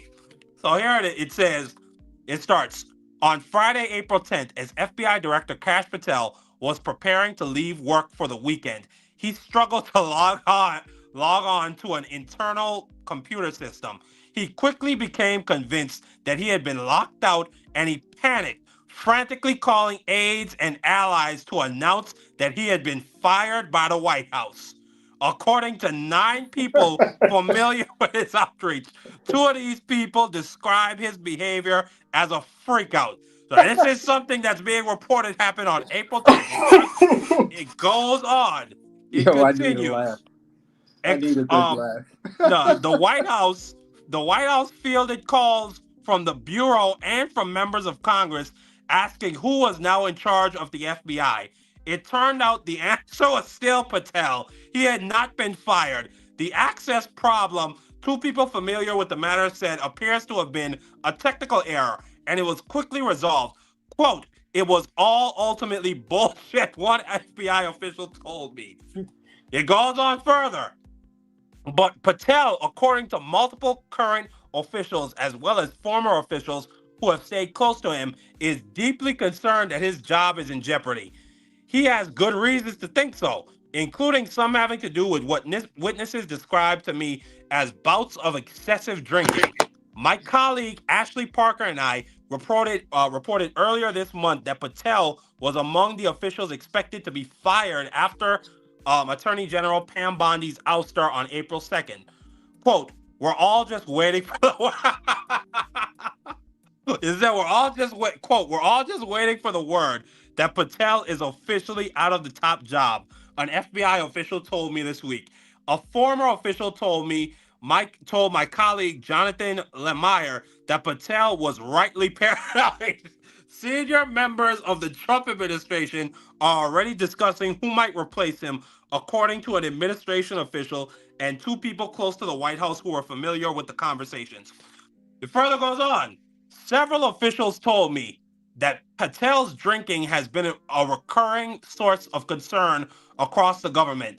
They said that he is known to drink to the point of obvious intoxication, in many cases at the private club Ned's in Washington, D.C., while in the presence of White House and other administration staff. He is also known to drink to excess at the Poodle Room in Las Vegas, where he frequently spends parts of his weekends. Early in his tenure, meetings and briefings had to be rescheduled for later in the day as a result of his alcohol-fueled nights. 6 current and former officials and others familiar with Patel's schedule told me. Goes on further. On multiple occasions, and this is this is the part. On multiple occasions in the past year, members of his security team detail had difficulty waking Patel because he was seemingly intoxicated, according to information supplied to the DOJ and White House officials. A request for, quote, breaching equipment, normally used by SWAT and hostage rescue teams to quickly gain entry into buildings, was made last year because Patel had been unreachable behind locked doors, according to multiple people familiar with the request. So this fucking guy was so hangover drunk that they had to request breaching equipment so that they could bust down his door and get to him. Article further on goes to say, some of Patel's colleagues at the FBI worry that his personal behavior has become a threat to public safety. An FBI director is expected to be available and focused on his job, especially when the nation is at war with a state sponsor of terrorism. Current and former officials told me that they have long worried about what would happen in the event of a domestic terrorist attack while Patel is in office, and they said that their apprehension has increased significantly in the weeks since Trump launched his military campaign against Iran. Quote, that's what keeps me up at night, one official said. And just quickly before I continue, this picture was taken literally, I think, the week before we went to war with Iran. So this guy, who's supposed to be focused on No, the it was taken security a of the couple of days. homeland, It was actually a couple of days. you're right, a couple of days before the attack, this fucking guy is out there chugging beers. Like, you can't make this up. And then it's to the point where everybody in there knows he's such a failure and such a fuck up and such an invalid that they are having sleepless nights about what happens if we have another 9/11 under this idiot.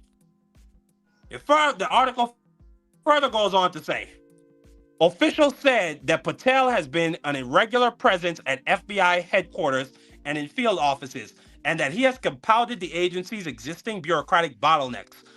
Several current and former officials told me that Patel is often away or unreachable, delaying time-sensitive decisions needed to advance investigations. On several occasions, an official told me Patel's delays resulted in normally unflappable agents, quote, losing their shit about this idiot not showing up.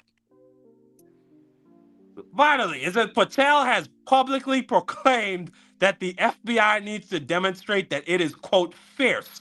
And officials I spoke with said that he is fixated on that image in private as well. He recently expressed frustration with the look of FBI merchandise, complaining that it isn't intimidating enough. Officials have grown accustomed to such behavior, and they have learned to roll their eyes at it. But they said that the absurdity masked real concerns about what Patel's leadership has meant for an institution that the country relies on for national security and the safety of its citizens. Then somebody says, quote, part of me is glad he's wasting his time on bullshit because he's less dangerous for the rule of law for the American public, one official told me. But it also means we don't have a real functioning FBI director. Before I let you come in, AC, I want to play. Kash Patel was confronted at a press conference by reporters because now he's suing The Atlantic for defamation, which I don't know how you could sue them for defamation. They're just quoting people. That's all they did. And in that lawsuit, AC, he states that, yes, the whole thing with him not being able to get in to his computer terminal, yes, that was real. But then he comes to this press conference and says, oh, that was fake news. But in your fucking law, like, dude, these people are so...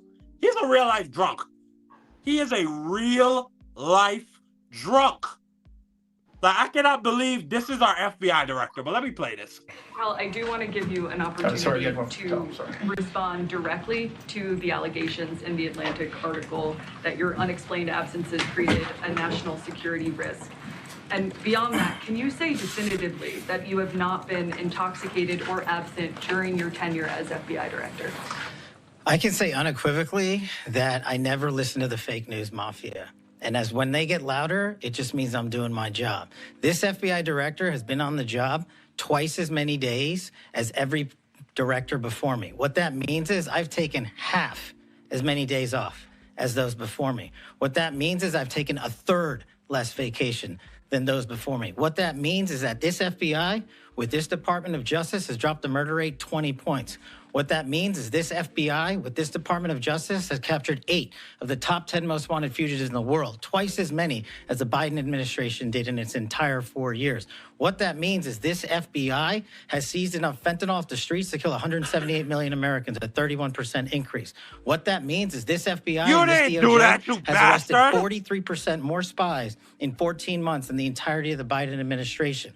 What that means is this FBI has seen a reduction in opiate overdose deaths up to 20% alone. What that means is that we have found 6,300 child victims, 6,300 families have their kids back. That is a 22% increase from the Biden administration. I'm on the job. I'm the first one in. I'm the last one out. I'm like an everyday American who loves his country, loves the sport of hockey, and champions my friends when they raise a gold medal and invite me in to celebrate. I've never been intoxicated on the job, and that is why we filed a $250 million defamation lawsuit. And any one of you that wants to participate, bring it on. I'll see you in court. Explain the computer login issue.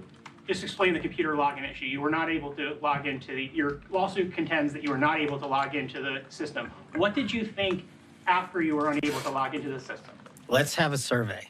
How many of you people believe that's true? Hang on. Did you communicate You with asked the question. Let me answer it. No, let me No. Did you communicate with anyone that you thought you were fired after you were unable to log into The problem with you and your report, don't cut me off. You asked the question. Straightforward question. The problem with you and your baseless reporting is that is an absolute lie. It was never said. It never happened. And I will serve in this administration as long as the president and the attorney general want me to do so. And every time you guys report false lies, every time you guys raise baseless questions, when we are here to talk about the Southern Poverty Law Center's $3 million decade-long scheme to fraudulently fleece Americans, you are off topic. It's a simple, straightforward question. Did you talk to anybody about whether you... The simple answer to your Can't question even stand is this you are fucking lying, guy. and every time you do so, a direct question. I've answered your question. It's simply as follows. I was never locked out of my systems. Anybody who says Your it, lawsuit says the opposite. Your lawsuit contends. anyone that says the Your lawsuit- opposite your- is lying. The lawsuit Thank you. that you filed says that Listen, directly. man, stop. You're being extraordinarily rude. And I know maybe that's part of your profession, but please just stop. If you ask a question, he can answer it. And then wait, now you're interrupting me. Like, just a little bit of respect, man. Just a tiny little bit. Try it sometime. Man, shut the fuck. For real, like I wish one of them in the room would just say, you know what? Just shut the F up, man. Like, come on. Don't try to patronize me when you know your man lying. Oh my God. Like, what is wrong with you? See, like the shit, it's in his lawsuit.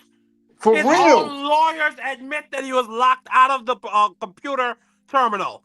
So why would he get up there and now say that's just totally untrue? It's fake news. And if you dare say that, I'm gonna sue you too. Don't shut the F up. And then Todd Blanche can't even stand that motherfucker. Did you see the faces Todd Blanche was making while Kash Patel was talking? He can't even stand them. But now he wants to do this gaslighting shit. Oh, come on, dude. You're just being rude. Give the guy a chance. You wanted him to shut the F up while he was talking. Because he was cooking your boy. He was cooking your boy so bad. You're like, come on, man. Just be. Don't cook him so bad, man. You embarrassing the shit out of my dude, man. But the problem is Kash Patel, and this is a problem with a lot of coons, AC. Kash Patel thinks he's white. And he is going to get a real reminder that he is not white when Donald Trump puts a foot into his behind and throws him out on the streets. Before you go, I'm gonna let you cook on this. But just before you go, like this man, oh my God, I lost my train. What was I just about to say? This man, what did he say? I've been in this. I've been in the office twice more than any FBI director. He's doing the Trump thing, like he thinks that he's white. He doesn't understand that people only let Trump get away with all the lies and bullshit because Donald Trump is a white man. They don't let people that look like me and you get away with this stuff. Cash, you can't like this. It's been reported everywhere that at this point in this term, he's already taken more flights on the private jet than James Comey. Just a year and some change in, AC, James Comey was director of the FBI for over a decade. Like this fucking guy, like he is gonna be on his ass, and we should do over/under bets. We should do bet. Is it gonna be Tulsi Gabbard next, or is it gonna be this idiot? Look at him like at a hockey game, chugging a beer, as brown as he is.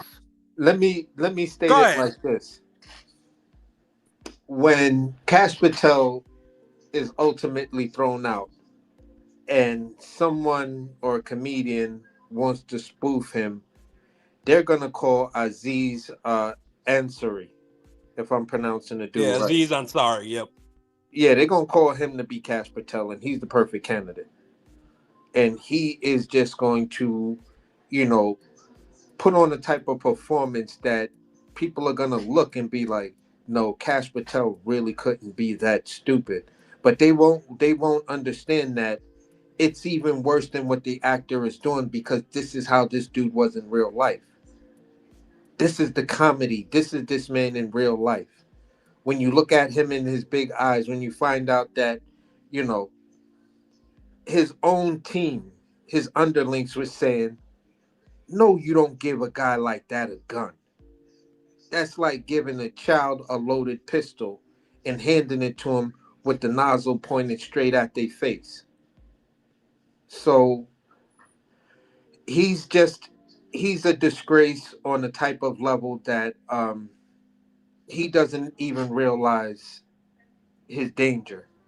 He would be the sheep tied up to the little tree stump and is sitting there like, yo, why is it so hot and steamy? Like, where did all of this humidity come from? Meanwhile, there's a big hungry dragon like right there about to eat him.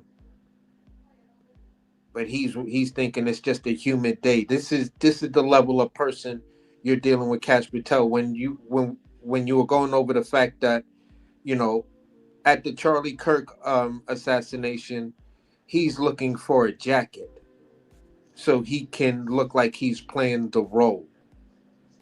It's like him and Christy, oh my God. What was the other broad Kristi Noem? Was it Kristi Noem? What? They were calling her Ice Barbie. Yeah, that's Kristi Noem, yeah. She was playing dress up every goddamn where. Yeah, it's like her and Cash Patel are in a race to see who could be, the government influencer that just has all of these Instagram moments and these photo op moments and stuff like that. So they can say, yeah, this is me at this spot when I was FBI director, or this is me at this spot, with my hat all low, so you only can see like the bridge of my nose and my lips, trying to make me look like, a super tough guy, super tough girl. And it's just like, But like AC, you're phony. it like we're laughing and we're making jokes, but like these people who are They're really in lifelong charge. officials in the FBI, Yeah. like no, And that's they're really like terrified of what happens if we have another 9/11, and this fucking guy is the FBI director. Bro, he botched the. Listen, it's being reported now that the guy who they said shot Charlie Kirk, he about to beat that case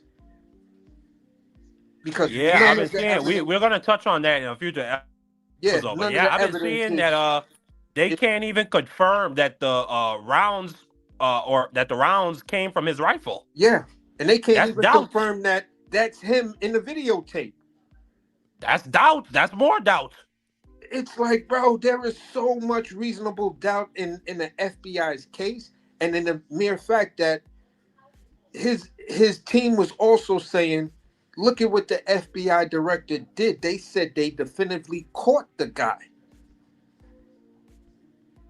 They said they definitively caught the guy. He only texted somebody. That's how they say they caught him. And his father said, his father turned him in because of what he thought. But at the end of the day, it's like there was no definitive proof across the board. No GSR was ever found on the dude. Not on nothing he wore. You I can't mean, be the that's shooter then. unbelievable. This like we are literally living in South Park. Yeah, We are literally living in South Park. Like South Park has some funny ass episodes this last season they just had, where bro, like it was Christy Nome and Pete Exet. I remember my Pete favorite Exet walked character. in.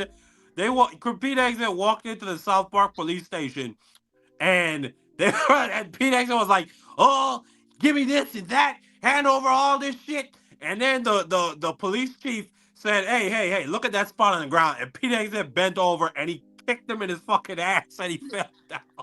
For real. My favorite character, Oh I my ain't even gonna lie to god. you.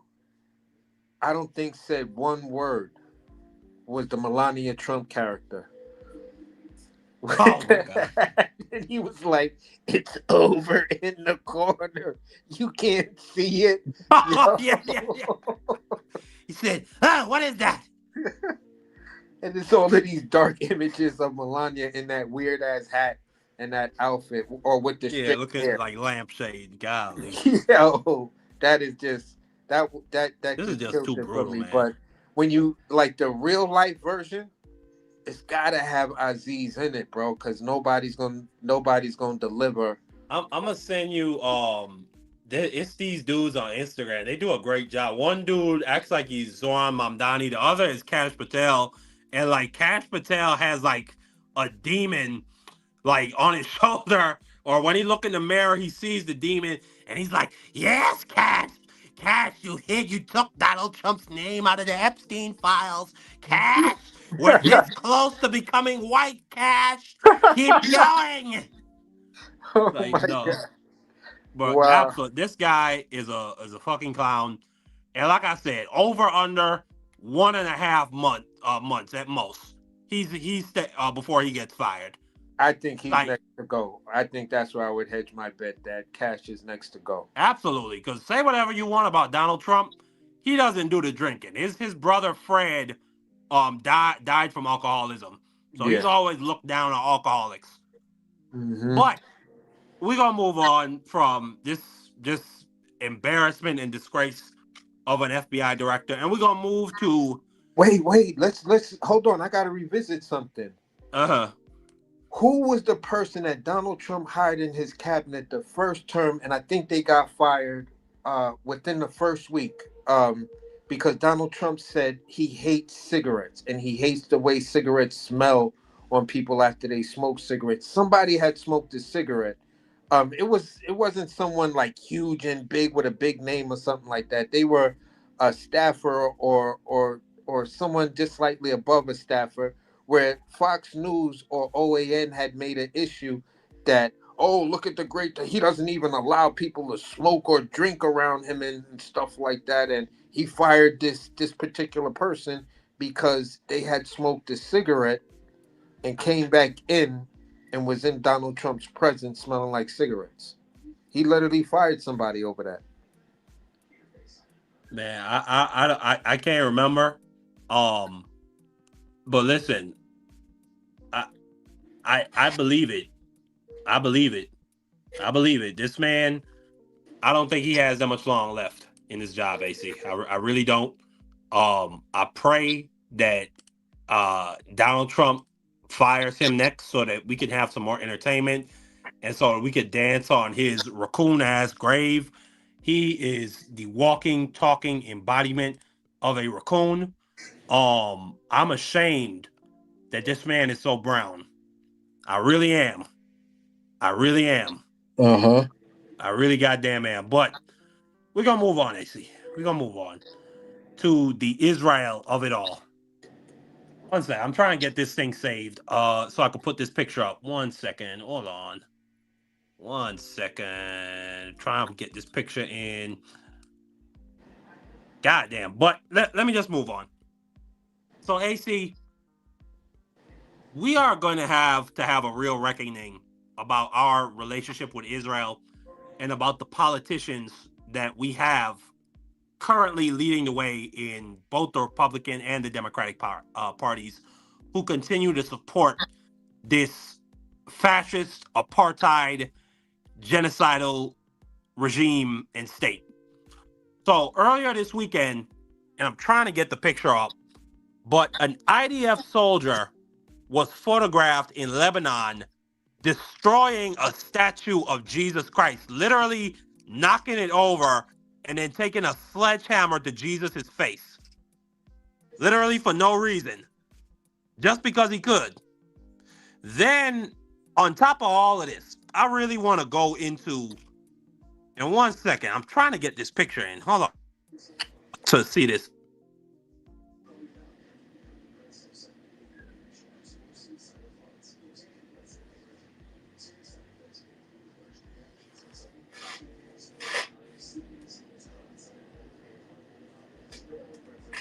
Can you hear me? Yeah. I was just saying. And here's the picture. Look at this. Like, literally, why? Why?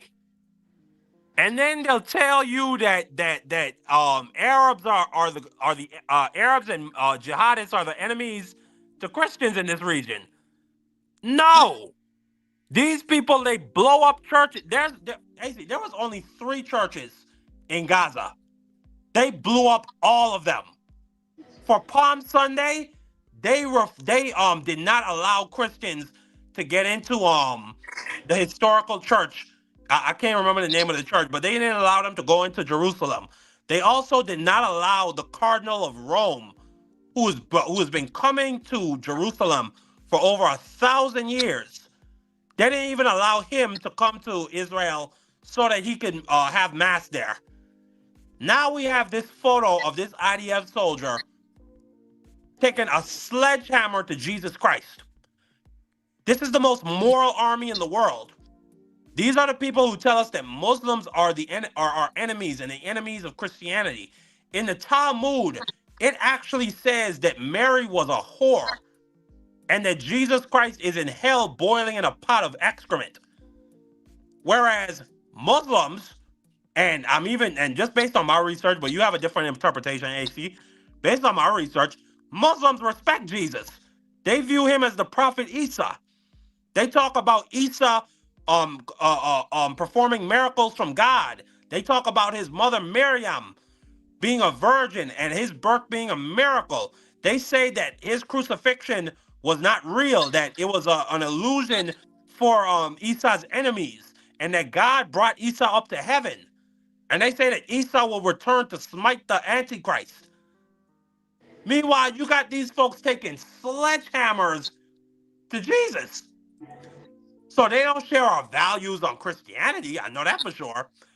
Then we move on to the true criminality of the IDF. This is an article that I'm going to read. I'm not going to read the entire thing. It's very long. It holds the accounts of, I believe, about 6 different IDF soldiers who all talk about how they have a loss of a sense of self, how they cannot believe they stood by and watched some of these things. And there's actually a psychological term for this. It's called moral injury. It's not the same thing as PTSD. So Israel feeds their young people to the military, sends them into these areas to do the most brutal and heinous acts. And now the suicide rate amongst IDF conscripts and soldiers is through the roof. But I'm going to read this article. And the title of the article, you see it right there. It says, "I felt I was a monster. IDF soldiers talk about the moral injury and the silence." And the stuff I'm going to read in here, it reminds me of the Nazis. It reminds me of, I read this story about this young man, or rather when he was a part of the Hitler Youth, or the Aryan Youth, whatever they called them at the time, and that his father pushed him into this because he was being a good German and do everything they tell you to do so that Germany can continue to prosper. That's what they're doing to these young people they send to that they conscript. The society is telling them you're a hero for doing what you do over there. But I want to read this article. I mean, it really is tragic what is happening to some of these young soldiers. And it says, Yuval sits biting his nails, his legs fidgety. It's noon in Tel Aviv, and the street is full of people. Sometimes he looks around, anxiously scanning the people passing by. Quote, "Sorry," he says. Quote, "My biggest fear is a vendetta." But Yuval, an alias as all are the names in this article, wasn't born into a crime family, and he's not a criminal. He's 34, grew up in the Tel Aviv suburb of Ramat Hashran, and became a computer programmer. Until recently, he worked at one of the world's biggest high-tech companies, but he hasn't gone there for months. Quote, "I was in hell, but I wasn't aware of it," unquote. He says. The hell he's talking about took place in Khan Yunis in southern Gaza when he was a soldier in December of 2023. Quote, "There were airstrikes all the time. A 1-ton bomb falls not far from you and makes your heart jump," unquote. It continues. His unit was moving west toward the center of the city. Quote, "There was heavy fighting. You function on autopilot. You don't ask questions," he says. The question will only come and haunt him months later. Quote, "I don't have good answers. I don't have any answers at all. There's no forgiving what I've done. No atonement. It happened near Salal al-Din Road, Gaza's main highway. Using a drone, one platoon noticed suspicious figures. Yuval's unit charged. Quote, "I was firing like a madman, like they teach you in platoon drills in basic training," he says. It continues. "When we got to our destination, I realized that these weren't terrorists. It was an old guy and 3 boys. They were maybe teenagers. Not one of them was armed, but their bodies were riddled with bullets. And by the way, I want to say, trigger warning, this is not safe for work. If you are squeamish, if you are somebody who doesn't like to listen to serious topics or tragic topics like this, do not listen. Matter of fact, come back later if that's how you feel. But I want anybody that's listening to this to feel uncomfortable knowing that your tax dollars are going to this very action. But it continues. I remember there was a silence. Nobody uttered a word. Then the battalion commander came over with his people and one spat on the bodies and yelled, 'This is what happens to anybody who messes with Israel, you sons of bitches.' I was in shock, but I kept quiet because I'm a loser, just a gutless coward." Yuval was discharged about 3 months later. He took 2 weeks off and went back to his job. Quote, They threw a party for me when I was discharged, applauded me, and called me a hero, he says. But I felt I was a monster. I couldn't bear the things they said to me. I felt they didn't realize that I wasn't a good person, just the opposite. It continues. For a few months, he tried to hang on to his job to escape the weight on his heart, but he gave up. The sense of shame has only gotten worse. Quote, I try not to leave the house, and if I do, I wear a hoodie so the people can't recognize me. He says, I even threw the mirrors out. I can't bear to look at myself. I have a deep fear that somebody will take revenge on me for what I've done, even though I realize that this is impossible. Who in Gaza can find me? Who even knows it's me? Maybe in some way I want to die, to get it over with. I don't kill myself because I promised my mother, but I admit I don't know how long I can keep it up. 2 days after speaking with Haaretz, Yuval was hospitalized in a psychiatric ward. Quote, we're seeing moral injuries of a much greater extent than ever before, says Professor Gil Zalzman, head of Israel's National Council for the Prevention of Suicide. Quote, we've been seeing it at our trauma clinics and at private clinics. We've even been seeing it in the reservist children who heard some stories and are troubled about what their fathers have done.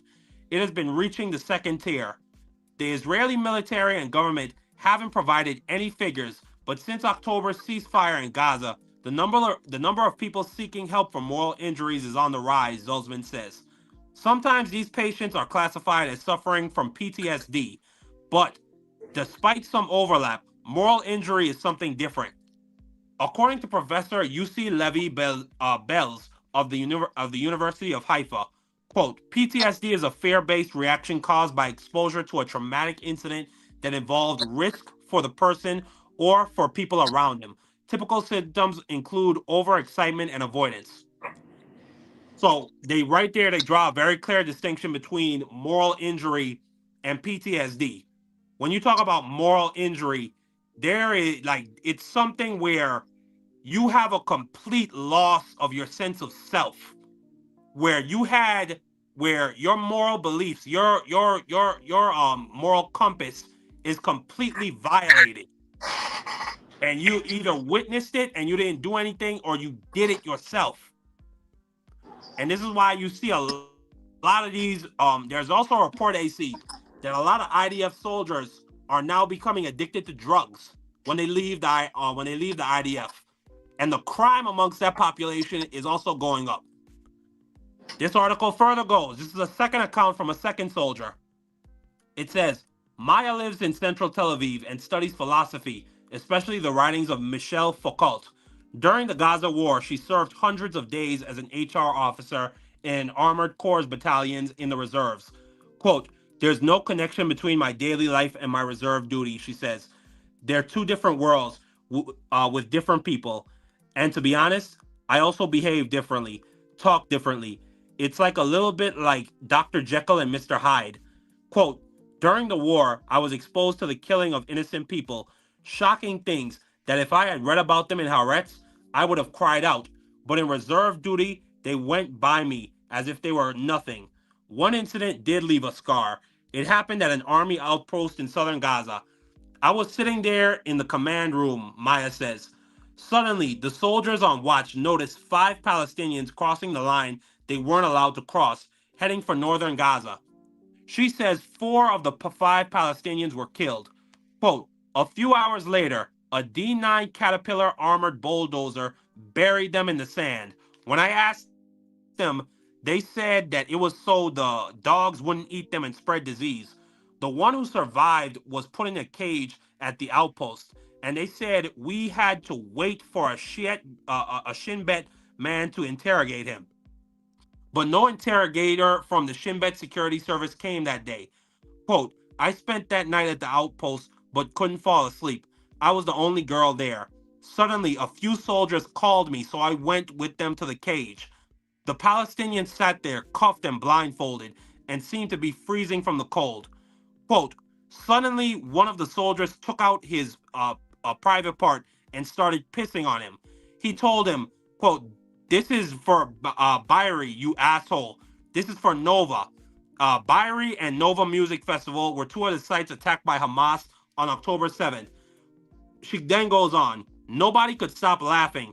I might have laughed too. A Shin Bet interrogator arrived the next day and said, quote, he was with him for 10 minutes and said it was just some guy trying to get back home to northern Gaza. He said that he had nothing to do with Hamas, so they let him go, says Maya, who was discharged a few weeks later, but what she saw stayed with her. Quote, I felt like a hypocrite, dirty. I would take 3 showers a day. The image of his helplessness wouldn't leave me. Thoughts gnaw at me constantly. How could I just stand there and do nothing? How could I, somebody who acts all moral and volunteers with Gazan refugees and goes to protests, agree to go along with it? How did I not say anything to them? What does that say about me? I don't have an answer. Maya isn't the only person from that outpost suffering from a moral injury. Yehuda also served there at a different time during his reserve duty. My platoon was on Army Hummers and served at a kind of first response squad for the sector, he says. And then it goes on to talk about how he witnessed one of his commanding officers, well, essentially a Palestinian, was walking up to the perimeter of their outpost, and their commander walked up to him and put a bullet in his head. The man was completely unarmed. They buried his body, and they never talked about it again. Like, this is the level of evil that they are doing. And these young people, they come back from witnessing these things and feeling like they have no power to stop this level of criminality, or else they're going to be ostracized, or they could be criminally charged for stepping in. AC, I'm going to continue to read. This is another article. And I'm going to be shorter. I'm going to be shorter with this one. But this is an article from Plus 972. And there you see it says, like a video game, in Israel enforcing Gaza evacuations with grenade firing drones. It says, and this is a pseudonym, S, an Israeli soldier who served in Rafah area this year, coordinated drone attacks in a neighborhood of the city that the army had ordered to be evacuated. During the nearly 100 days that his battalion operated there, soldiers conducted dozens of drone strikes, according to daily reports from his battalion commander that Plus 972 reviewed.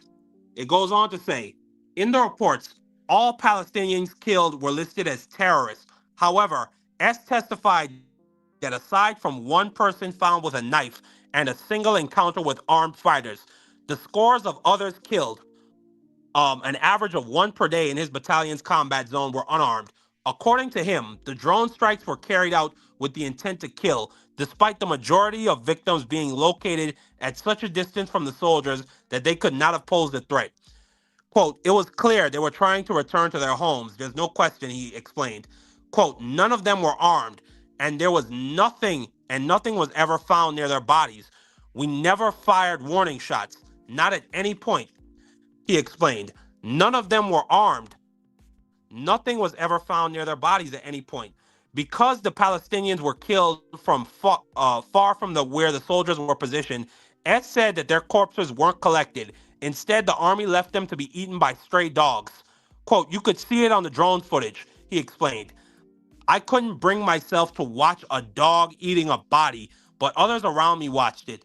The dogs have learned to run towards areas where there's shootings or explosions. They understand it will probably mean there's a body there. Then goes on to say, soldiers testified that these drone strikes are often carried out against anyone entering an area the army has determined is off limits to Palestinians, a designation that is never demarcated on the ground. Two sources used variations of the phrase, quote, learning through blood, to describe the army's expectation that Palestinians will come to understand these arbitrary boundaries after civilians are killed upon entering the area. Quote, there were many incidents of dropping grenades from drones, said H, a soldier who served in the Nuseirat area in central Gaza. Quote, were they aimed at armed militants? Definitely not. Once a commander defines an imaginary red line that no one is allowed to cross, anyone who does is marked for death, even just for walking in the street. In several cases, S said Israeli troops deliberately targeted children. There was a boy who entered the off-limit zone. He didn't do anything. Other soldiers claim to have seen him standing and talking to people. That's it. They dropped a grenade from a drone. In another incident, he said soldiers tried to kill a child riding a bicycle a great distance away from them. In most cases, there was nothing you could tell yourself, S continued. There was no way to complete the sentence. We killed them because nothing. An officer who was involved in operations around Khan Yunis this year said that a primary goal of these attacks was to ensure the neighborhoods were emptied or remained empty of Palestinians. So right there, a military officer directly says, we're doing this to ethnically cleanse them. We're doing this to make sure that this place is so hellish and uninhabitable that they will not want to ever come back. This is the level of criminality that we are seeing from this military that we fund. They target children. They murder children intentionally. There's even a video in the article of a group of children running, and then a grenade explodes and one of them falls to the ground and stops moving.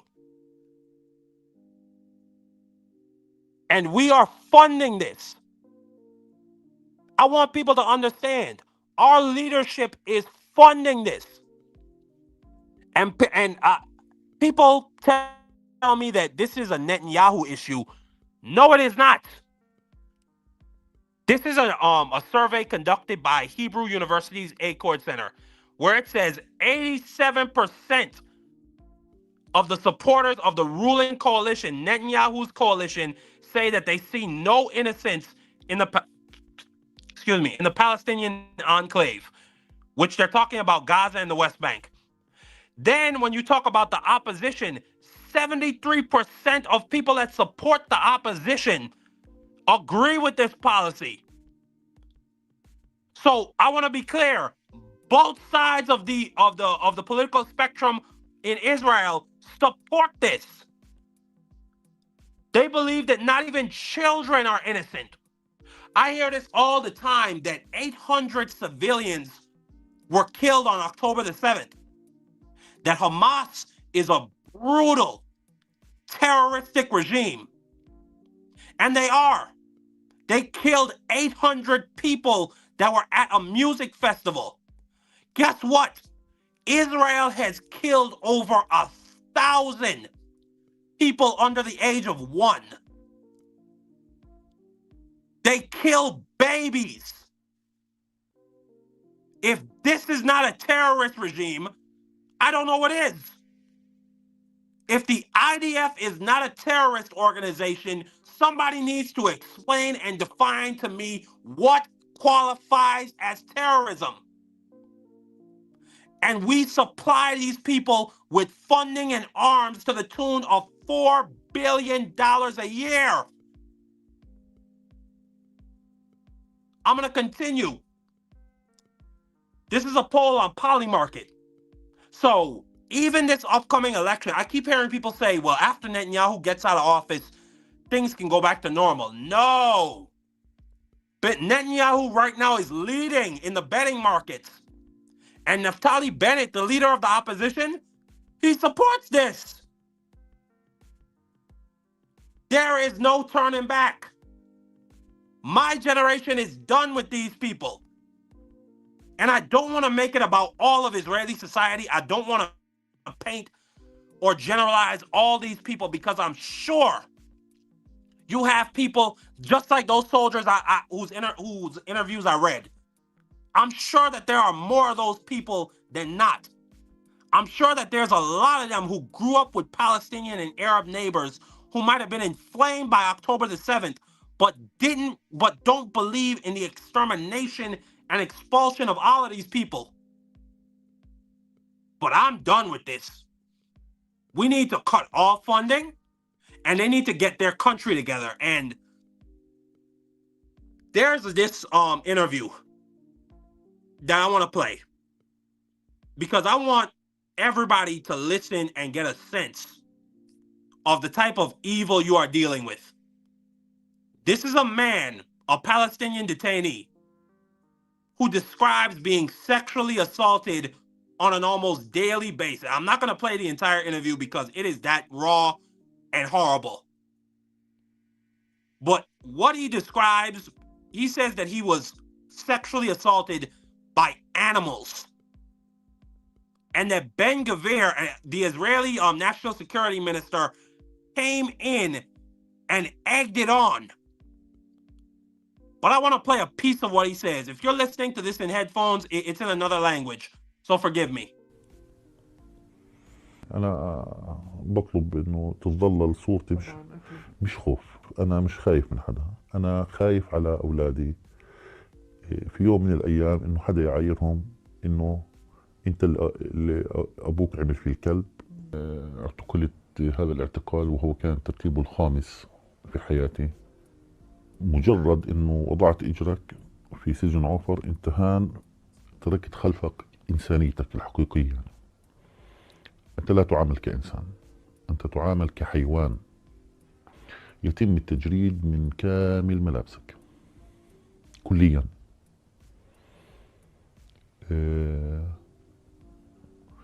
ويتم الطلب منك إنه تكون بوضعيات تبرز أعضائك الحساسة ويتم العبث بيها.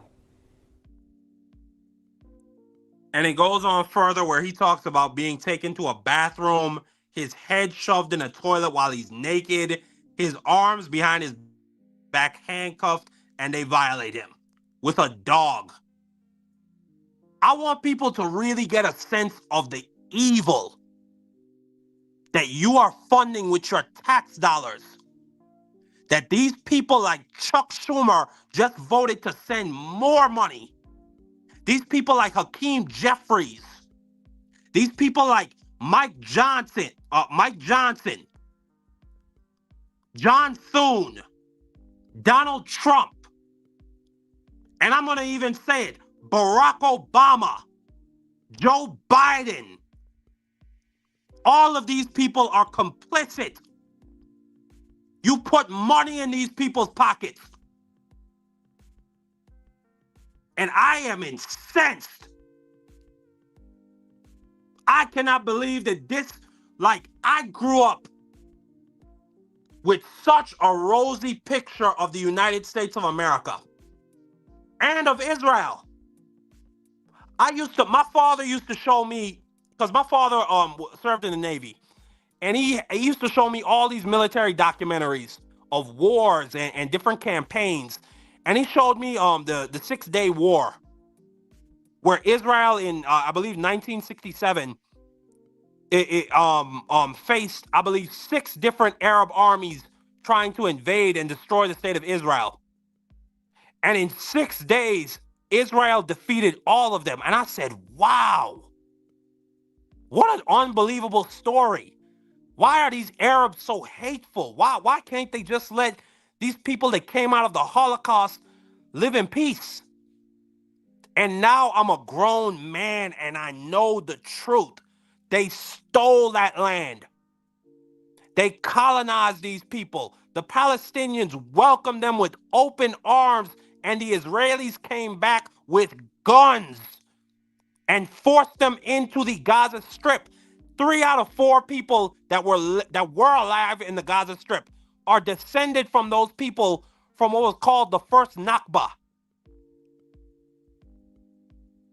This is a ethno-supremacist colonial state. They have a terrorist organization for a military that sexually assaults prisoners, that murders little children intentionally. 75,000 to 100,000 people are dead in Gaza in just 2 years. 87% of them are civilians. In Lebanon, they displaced a million people and told them that they can never come back. And I'm going to show you the people who are propping them up.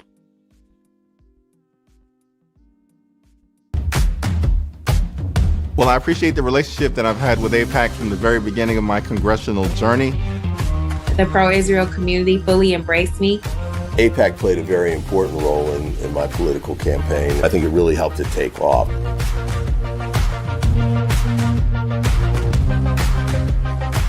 Thank you to everyone and AIPAC for their deep and long-standing friendship. It means a lot to me.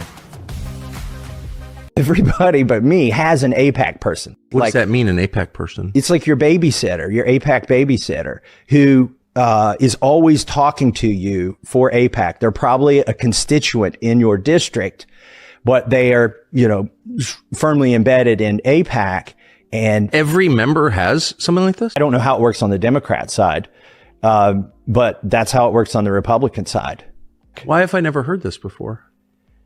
It doesn't benefit anybody. Why would they want to tell their constituents that they've basically got a buddy system with somebody who's representing a foreign country? It doesn't benefit the congressman for people to know that, so they're not going to tell you that.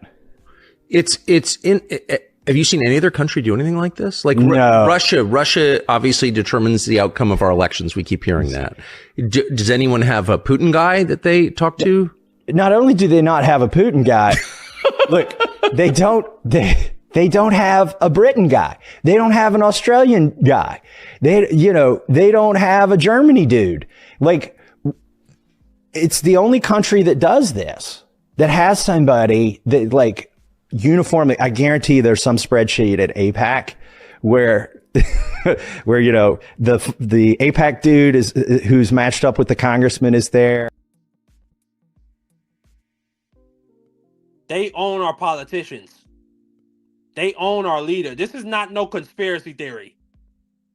Thomas Massie would go on in that interview to say that there are AIPAC parties where Republican congressmen wear QR codes on like a pendant on a necklace. And then at the parties, the donors and lobbyists for AIPAC, they don't even talk to the politicians.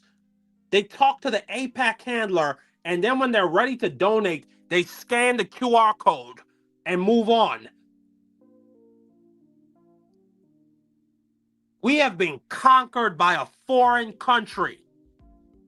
A foreign country that is an apartheid terrorist state. I will always, to the death, reject the framing that Iran is the largest sponsor of state terrorism in the world. No, it is the United States of America. And this was what I was saying earlier, AC. That this reckoning that we need to have in the Democratic Party, you say that we could wait till 2028 to have this reckoning about Israel. No. No.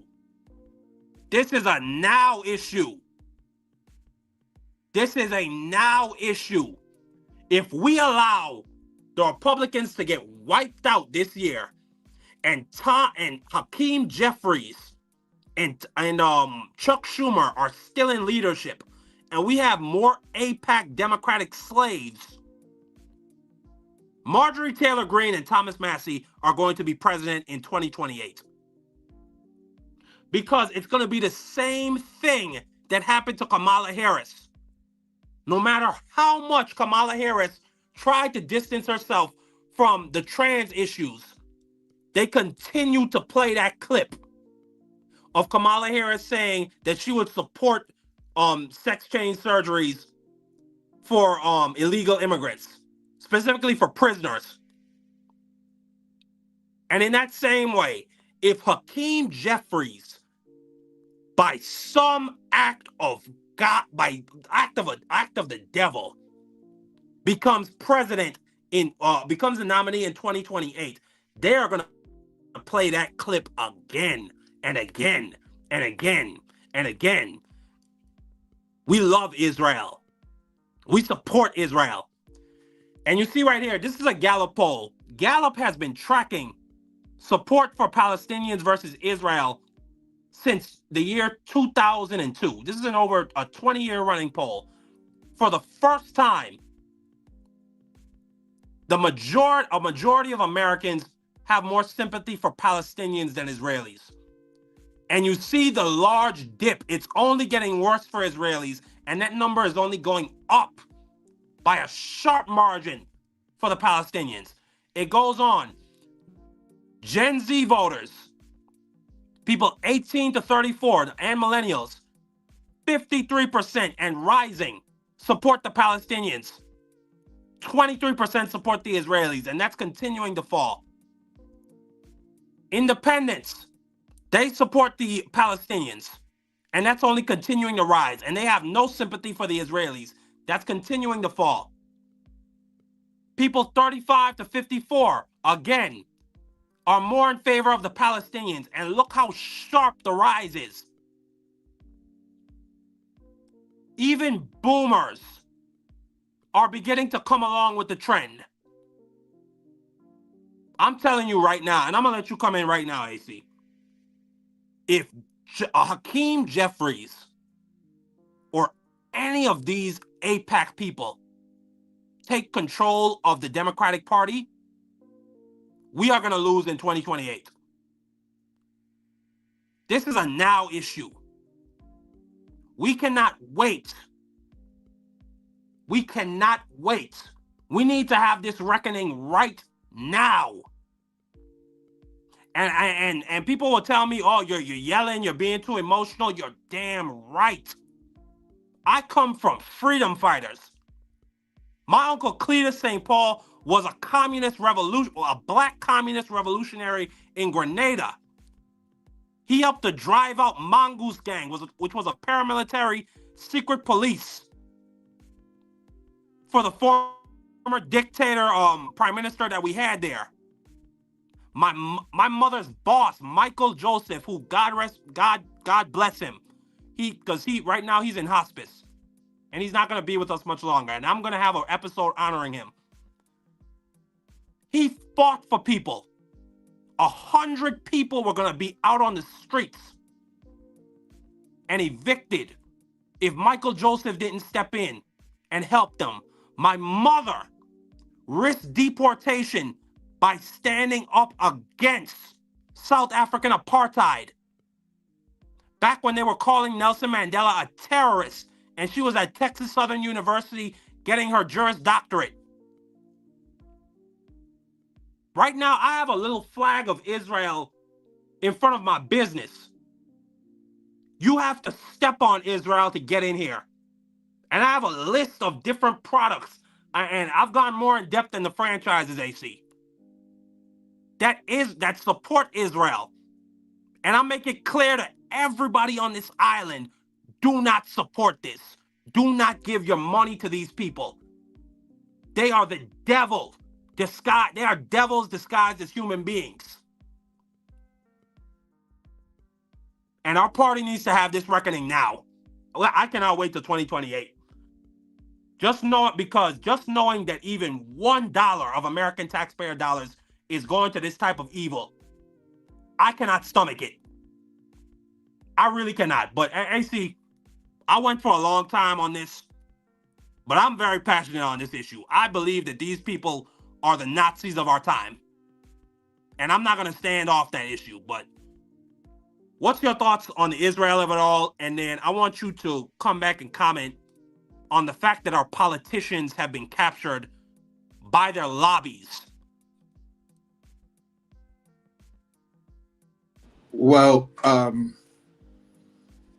to be honest, I'm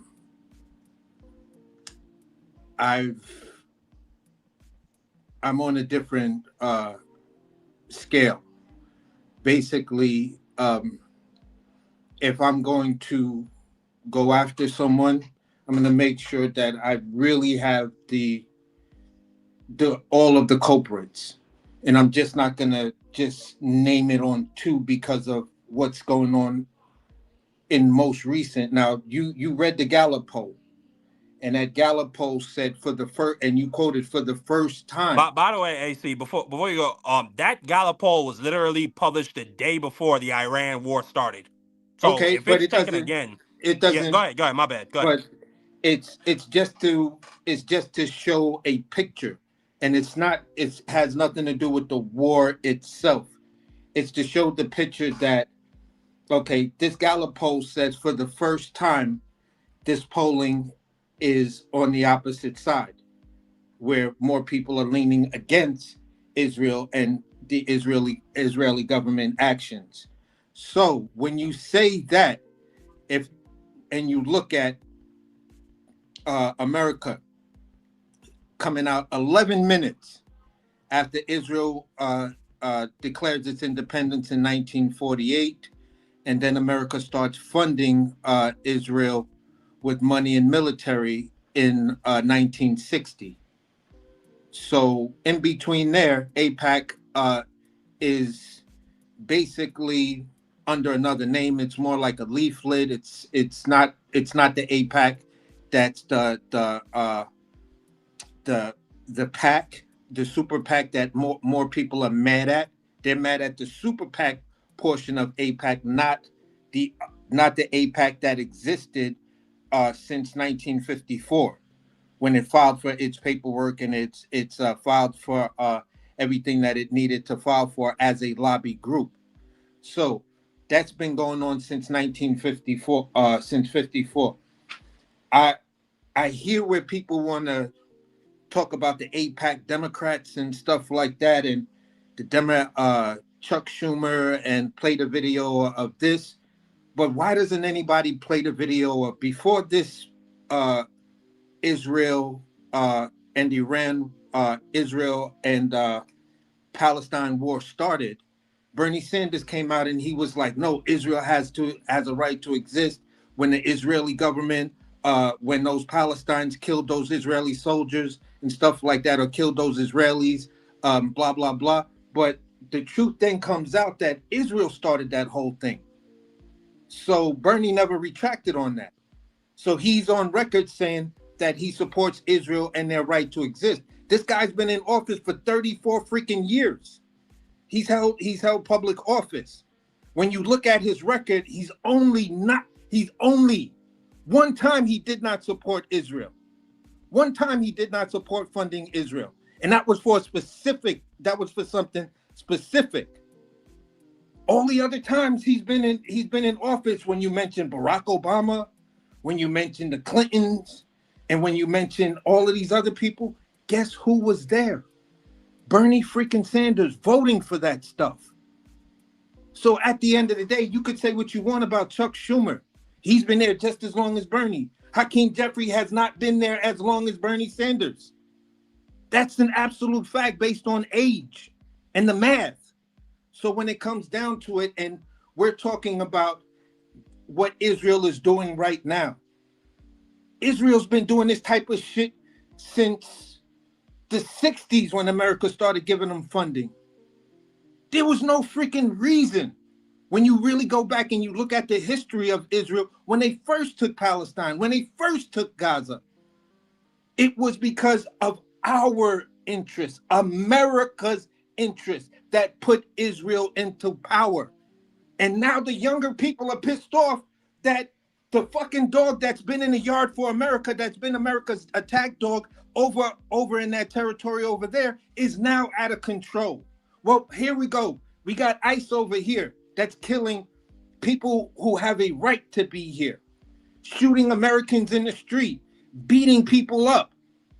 And the U.S. government is telling you, well, listen, if you resist them, hey, they got to defend themselves. That's damn near the same thing. America blew up all of those boats for no reason in Venezuela, killing all of those innocent people. What's the difference? It was an invisible boundary line. The same freaking thing. That's why I keep saying, listen, I understand where you think it's a now issue, but it really isn't. It's being made a now issue. The now issue is the motherfucker standing right there in your face with the gun, who's telling you, if you move, I'm going to shoot you because I've already had an invisible line. How do you think Native Americans settled in on the reservations when reservations are not gated communities? How do you think? How do you think countries like Israel learn things like that? Learn those levels of brutality. Learn those invisible borders. When it came down to just not apartheid of what was going on with Mahatma Gandhi and things like that. And we're talking about what was going on here in America. There is no line if I go from Bed-Stuy to East New York to Williamsburg. But if I'm downtown Brooklyn as a young person of color, I've crossed some invisible line that gives the police the ability to come stop me, ask for ID, and ask, why am I here in this neighborhood? It's the same thing. So how mad can we get when the actual facts say, I can be pissed off at this country because this country is doing this and our country is funding it. Well, they're funding it because they're doing the same thing here. They're doing the same thing here. And when you look at the politicians who want to say you're the leadership, every last one of them voted for it to happen here because they all voted for the drug war. Bernie Sanders voted for the war on drugs, which meant that was a war on Americans. Masked by this. That was masked by that said we're going after crackheads, but it led to mass incarceration of Black people. And certain states were at the top and proud of it. And then militarizing their police departments. So I get the anger, I get the outrage. But when you stay looking over there and you're not looking internal, you might just miss all the bandits and all the fleas and the cockroaches and the rats and mice that live around your own home.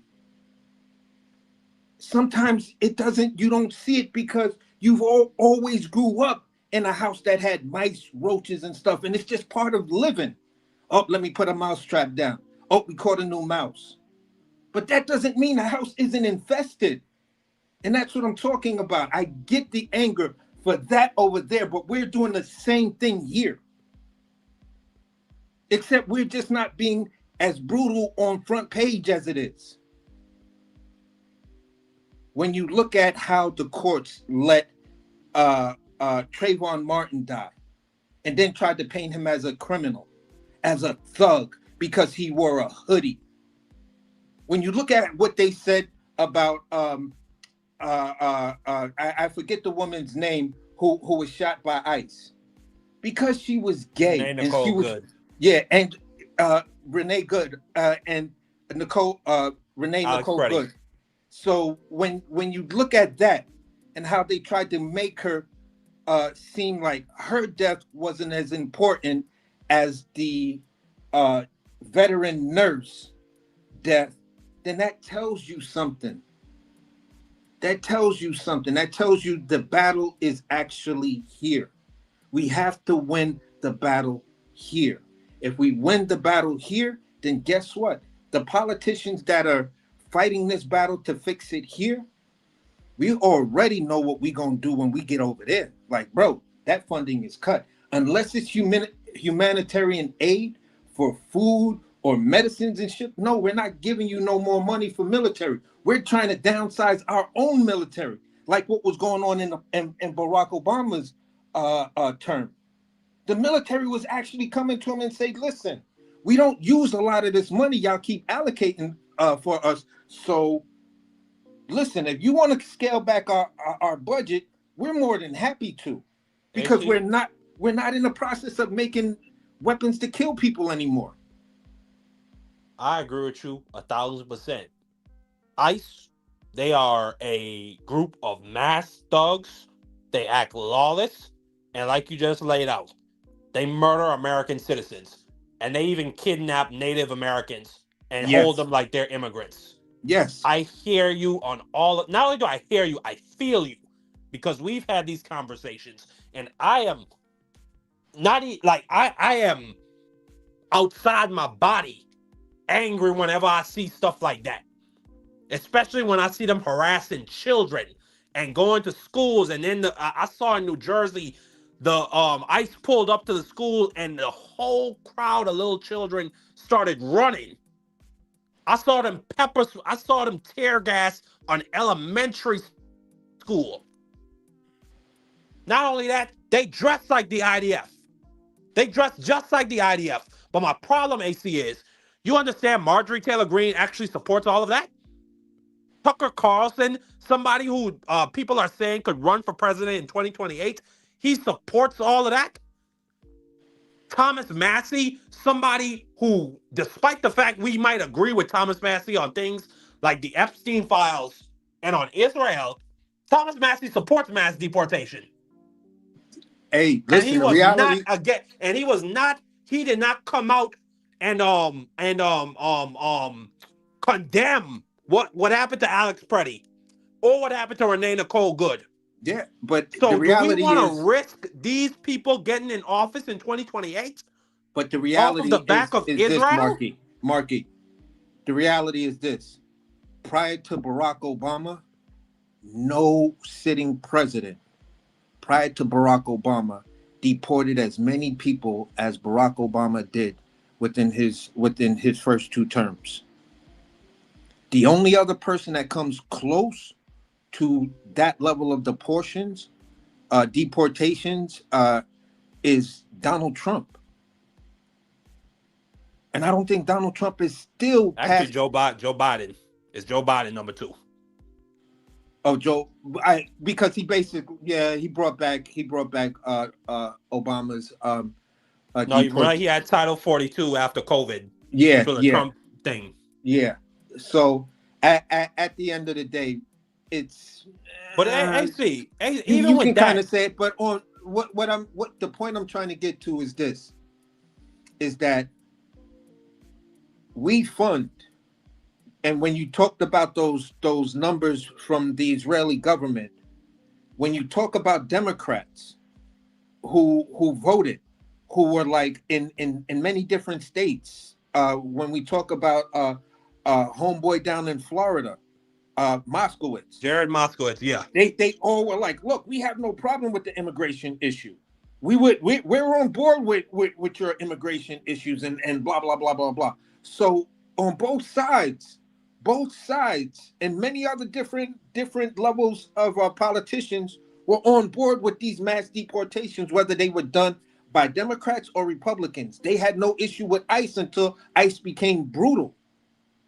So the point I'm making is this: when we look at certain things, and this is where your generation has to decide how your politicians are going to move forward.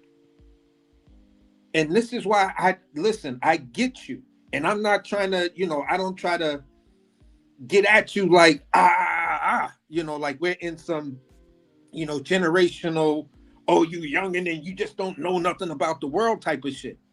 I get where you're saying, because as a young dude, I was a young rebel. My pops, when he was alive, has a whole photo album of photos from me from Daily News, New York Times, People magazine, of when I was hearing as a young dude leaving school and leaving my job to go march and protest. I was involved in that. So I get it. And I was looking at politicians that I was feeling like I was going to vote for, like, look, what's your policy and your stance on this? We used to just have these type of debates in little spots and libraries and stuff like that. You know what I'm saying? And there was no real airing of it, because you just either you got the VHS tape or you don't. You know what I'm saying? Either you got the DVD Absolutely, or yes. you don't. Now you got social media. All someone needs is a camera, and these debates can go viral. But we were debating these things as young men, and there was a time where I was completely against the vote. Just voting, period. I'm like, look, I'm not voting for these dudes because their policies don't do nothing but increase this tiny increase of what's going on between we're losing the middle class. We're losing our health insurance. We're losing our insurance to whereas eyes, ears, nose, and throat and just preventative care, that was all part of, you just got that. And then when Reagan became president, you don't got that no more. All these insurance companies that were providing services like that were collapsing one by one. My insurance company Red Cross Blue Shield collapsed under that. So I was a person who was like, whoa, these policies are affecting me. So I get it. And that's when I understood that, hey, listen, if I'm not voting, I don't have a voice. So who am I voting for? I was raised as a brown-skinned conservative. We were about our money, our property, keeping as much money of that as possible.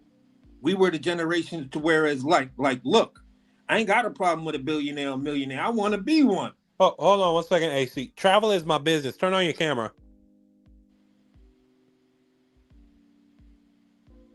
I think that might be Rose T. Is that Rose T? Hold on, let me put something over the screen. Real quick, AC. I'm sorry. 1 second.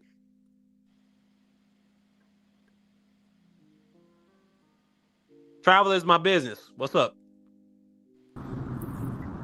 Nothing. I'm listening right now. No, absolutely. Thank you for coming through, Rose T. How you doing? Yeah, I'm glad you're here. I wanted to hear your thoughts on it, but just to respond to AC. But AC, and I hear you 1000%. And I'm glad you understand my passion on this issue. But it's not just the fact that I'm passionate about this singular issue or that I might be losing focus on other things. I'm very singularly focused on nationalizing health insurance, renewable energy, and getting the fuck out of Israel, in part or in whole. I get it, because my generation's drive was to get the fuck out of the Middle East. Like, bro, why are we there? Like, we don't need that. We've got oil we could drill in empty ass land that nobody's ever gonna live in Alaska. We got offshore Alaskan drilling that can happen. But my thing is, AC, I really and truthfully believe this is going to be the issue that wins in 2028. I genuinely believe that this is going to be the issue that turns the tide, because it's not just about the genocide. Israel controls our government. And I just played you those clips. But that's a bit far from me, because it's just a bit far from me, because when you look at the over under of the whole situation, Israel influence is really minimal. When you talk about corporations, I hear you on that. Yes, and we can get to the Citizens United, but even then, the anti-Israel progressive wing that I support, they are against taking super PAC money. They're against taking shadow donations, where you have these people who donate $90 million, and they don't even have to tell you who they are. They can make anonymous donations. That is real. That is an article I read in the New York Times. But my point is, AC, this is going to be the issue in 2028. And as we continue to see support for Israel cratering and support for the Palestinians rising, and again, this was a poll published the day before the war broke out. So imagine what this poll is going to look like now if they publish a new one now, after our gas prices are rising, after we've had 13 dead American service members. And let me just finish on this point, and then I want Rose T to come in here, because she has her own opinions about the current establishment. Give me 3 minutes after you make your statement. I'm gonna keep it extremely brief. Okay. And I just want to say, I get you, and all those issues you brought up about ICE and the mass deportation. Well, firstly, with Barack Obama, 97%, and you can look up these numbers, 92% of the people that were deported from this country under Barack Obama in the interior of the U.S. had criminal convictions. True that. Under Trump, it's 30%. Absolute facts. So on top of the fact that they're acting illegally, they're just getting rid of people that are actually contributing to our country and are law-abiding citizens. Then when we come, and like I just said, Marjorie Taylor Greene, Thomas Massey, Tucker Carlson, who are probably all going to be running for president in 2028, they support that. When it comes to healthcare and energy, they do not support renewables. They don't support nuclear energy. They want us to continue to be on fossil fuels. When it comes to healthcare, they continue to want to throw the American people to the free market. I am telling you right now, if we do not have this reckoning in 2026 with this Democratic Party, if we cannot get people like Ro Khanna in leadership, and somebody like I forget the gentleman's name. It's not Bernie Sanders, but one of I think Mark Warner, who is a Jew and who staunchly comes out against Israel every chance he gets. If we don't get these people in leadership and we don't get all these zealots for Israel out of our party, I'm telling you, it's going to be a repeat of what happened in 2024. People have short memories. They're not going to associate Republicans with the war in Israel. Republicans are going to continue to play those clips of Hakeem Jeffries and party leadership sucking up to Israel and AIPAC. Now go ahead, and then I'm gonna come to you. I'm gonna say it like Rosie. this: Obama came into power, and Obama won because he was against the war machine, what they was calling the war hawks on both sides. Obama came in and he was like, "Look, we're not gonna be doing this war stuff. I'm coming in. I'm trying to, scale down some of these soldiers and end some of these wars." This is why he initially got the Nobel Peace Prize. So, moving forward, what I'm saying is this: when we're looking at this whole structure, for me, it's let's deal with the person standing in front of me with the gun in my face. That's the person I need to deal with first. Everyone else, you're secondary to me, because there is no given that this dude with this gun is not going to shoot me. So I got to figure out how to deal with that situation first. That's critical. That's the 911 situation. Everything else for me, when we're talking about Israel and the government, like I said, my generation went through the same thing when we were looking for politicians that were not going to send more soldiers to the Middle East, whether that was Afghanistan, whether that was Iraq, whether that was any of those countries, whether that was Palestine. No, we wanted out of that because at the end of the day, it was this stuff gave us this stuff. 9/11, it gave us all of this because America's all interference in those Middle Eastern countries. For what? For oil. That's all it was. You wanted the land and you wanted the oil. Then America became Saudi Arabia's slave.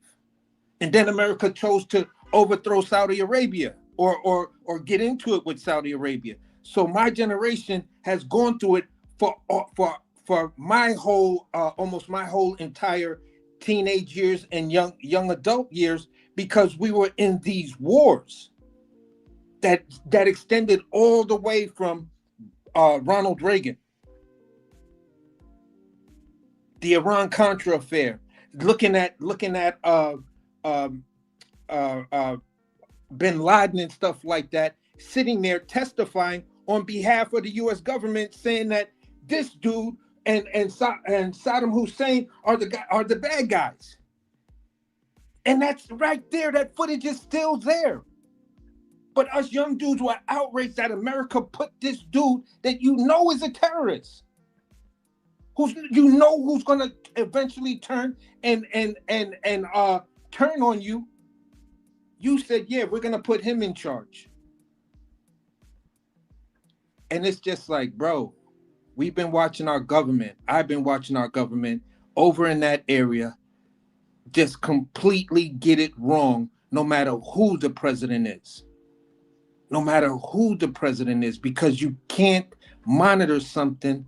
You're not there 24 hours. And that's the biggest problem. So now it's no longer the Middle East. Now it's Israel. Now the focus is on Israel. The other half of the same thing that we were talking about when I was growing up. And that's where I land that plane. Yeah, listen, I hear what you're saying, and you make an astute point about the gun in the hand, and how, yes, that is Donald Trump who currently has the gun in, and not only that, he's a toddler with a gun in his hand, or rather, he's a toddler driving a bus, and we're all on the bus. So I hear what you're saying, 1,000%.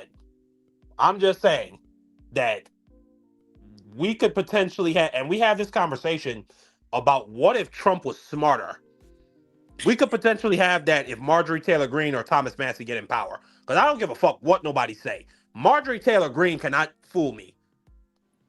I saw how radical she was. She chased down kids that were victims of a school shooting and said they were paid actors. She can do, and that's the scary part about her, AC. She's smart. She knows what how the political winds are flowing right now. And she wants that position of power. She pulled and the my gas. thing is, she pulled the Susie gun on a Wild. black politician lady, the one that was homeless. What you She say? pulled the gun on her and was like, yeah, shorty, pop off and see don't I pop There you go. There you go. Okay? And we just And have to nothing be happened honest. to her. Nothing. White. Nothing. Exactly. Not only that, she was apparently a part of a Facebook group chat that was plotting to assassinate Michelle Obama. Yeah. This is real. But this is what I'm telling you. American, or people in general, they have short memories. 2 years is a long time from now. Even like, I remember how, like, even I felt the Biden administration was pretty bad. But now 2 years, like a year and some change later, I wish we could be under Kamala. And looking at it, we were on the path to economic recovery from the supply shortages of the Ukraine war. And we were on the path to economic recovery from the high inflation of 2022. And that's all I'm saying. We can have this reckoning right now, or it could be another disaster in a couple of years, or even worse, Hakeem Jeffries wins and continues to support Israel. Then we end up, one second, and then in 2032, we end up with a James Fishback. This is what I'm saying. Just looking at the votes, right? Just looking at the votes and looking at how Mike Johnson came into power. I forgot who was before Mike Johnson and stuff like that. McCarthy. Yeah. Kevin McCarthy on the Republican side and things like that. Just to look at how the Republicans ran it, right? Let's just say something like that was to happen. Then within that younger class of Democrats that might come in, right? If they're going to be registered as Democrats, or however they're going to be registered voters, register when they run and things like that, for 2026, when you come in, this is when they have the power to help control the direction of the leadership. Because prior to that, how many times did it take for McCarthy? And McCarthy almost didn't make it. When you go back to John Boehner's heyday, and he was a person who almost didn't make it, and many of the other House leaderships didn't make it, or they said, listen, if you don't get your shit together, then we're gonna vote you out. You know what I'm saying? So within that scope, where I'm saying, look, you guys still have power, because if we're talking about a primary, with that primary, I know even if it's progressive voters, you're going to vote to impeach Donald Trump. You're going to vote once you get on committees and wherever you're going, you're going to vote to hold all of these people accountable. I got complete trust in y'all. That's not my issue. What I'm saying to you is this. You still have the power. And long as we understand that we need to win on this side so we get that power, it doesn't need to be an internal battle. Whatever candidate wins, us Democrats are saying, listen, even if it's a young progressive and we don't agree with them, we know that these young progressives are going to go in there and they're going to tear a new a-hole to all of these, suck up Donald Trump and MAGA people. We know they're going to clean house. So listen, just get behind them. We may not agree with them, but just get behind them because they're going to clean that joint up.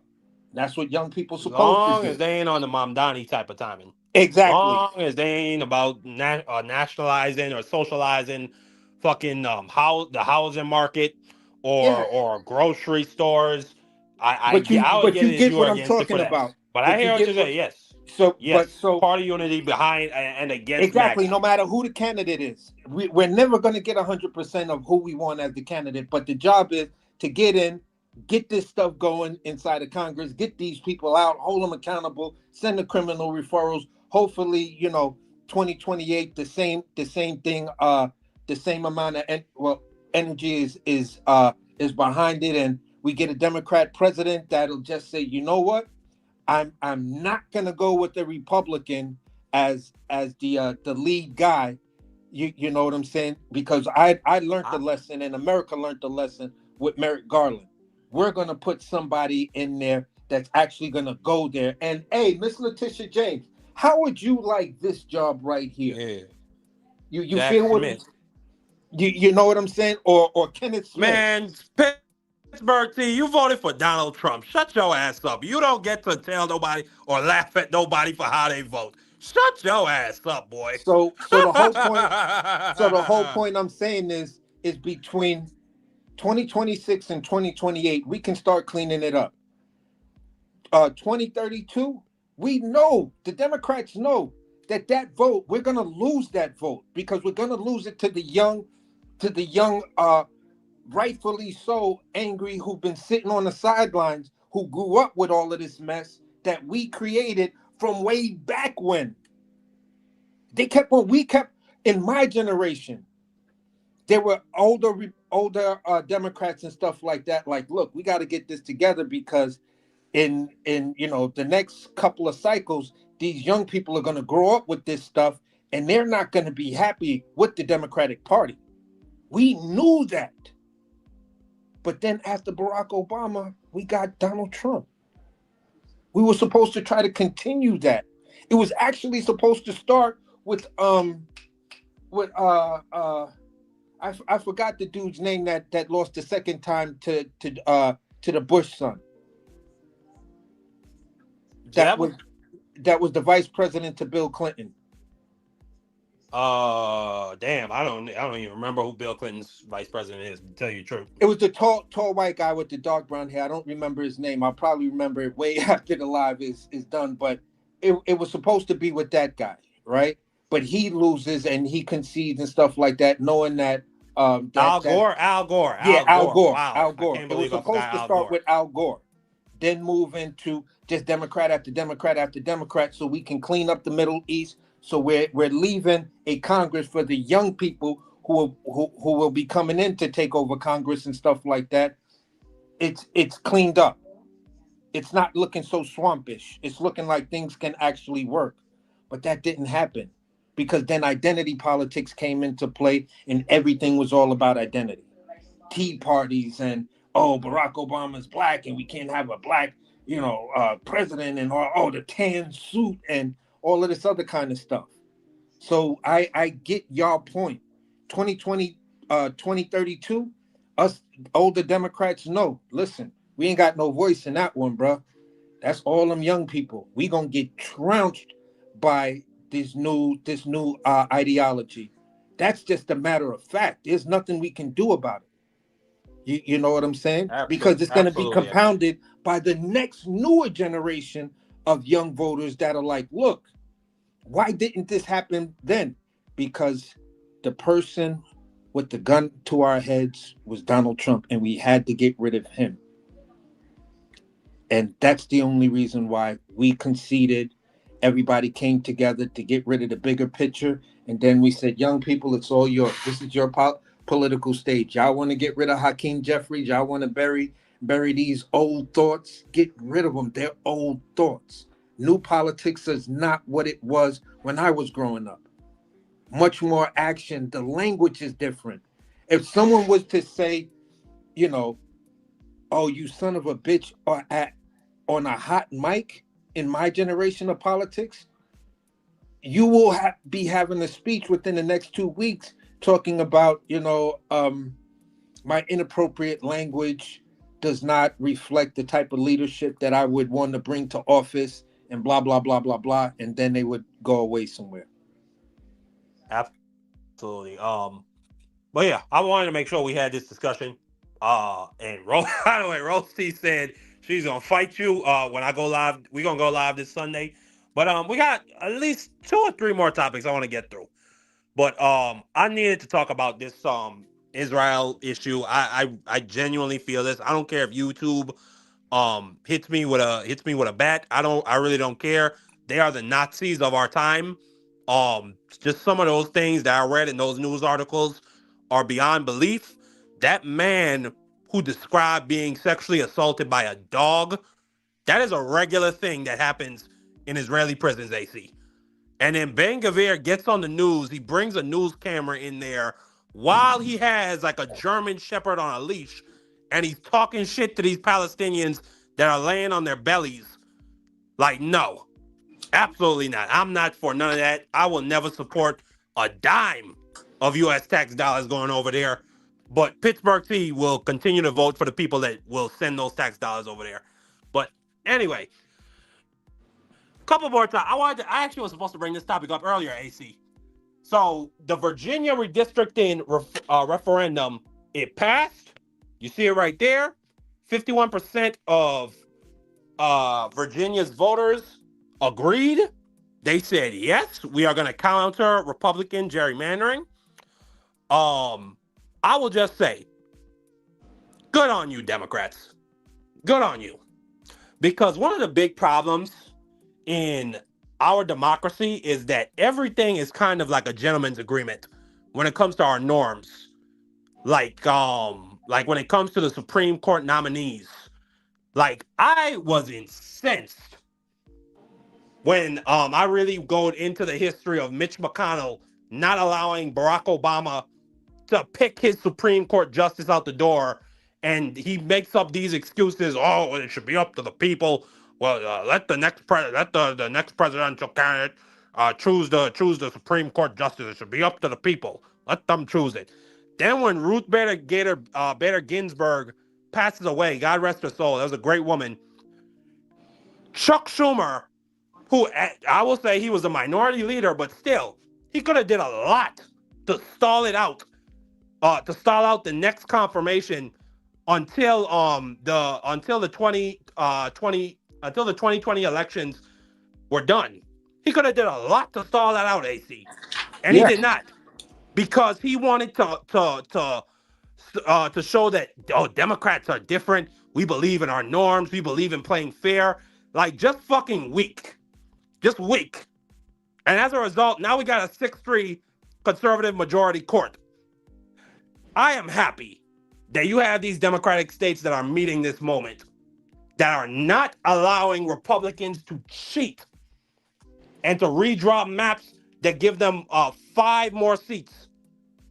In Texas, after Donald Trump called in and said, redraw these maps now, I need 5 more seats, because they're terrified. And this was all the way back in last year's summer. So even back then, he understood that this blue wave was coming. He understood all the way back then. And then they went ahead and redistrict Texas, and it's and by the way, those 5 seats that they drew, AC, heavy Latino districts. Yeah. And that now people are saying that those districts could potentially go blue in Texas. So it might blow up right. Yeah, most definitely.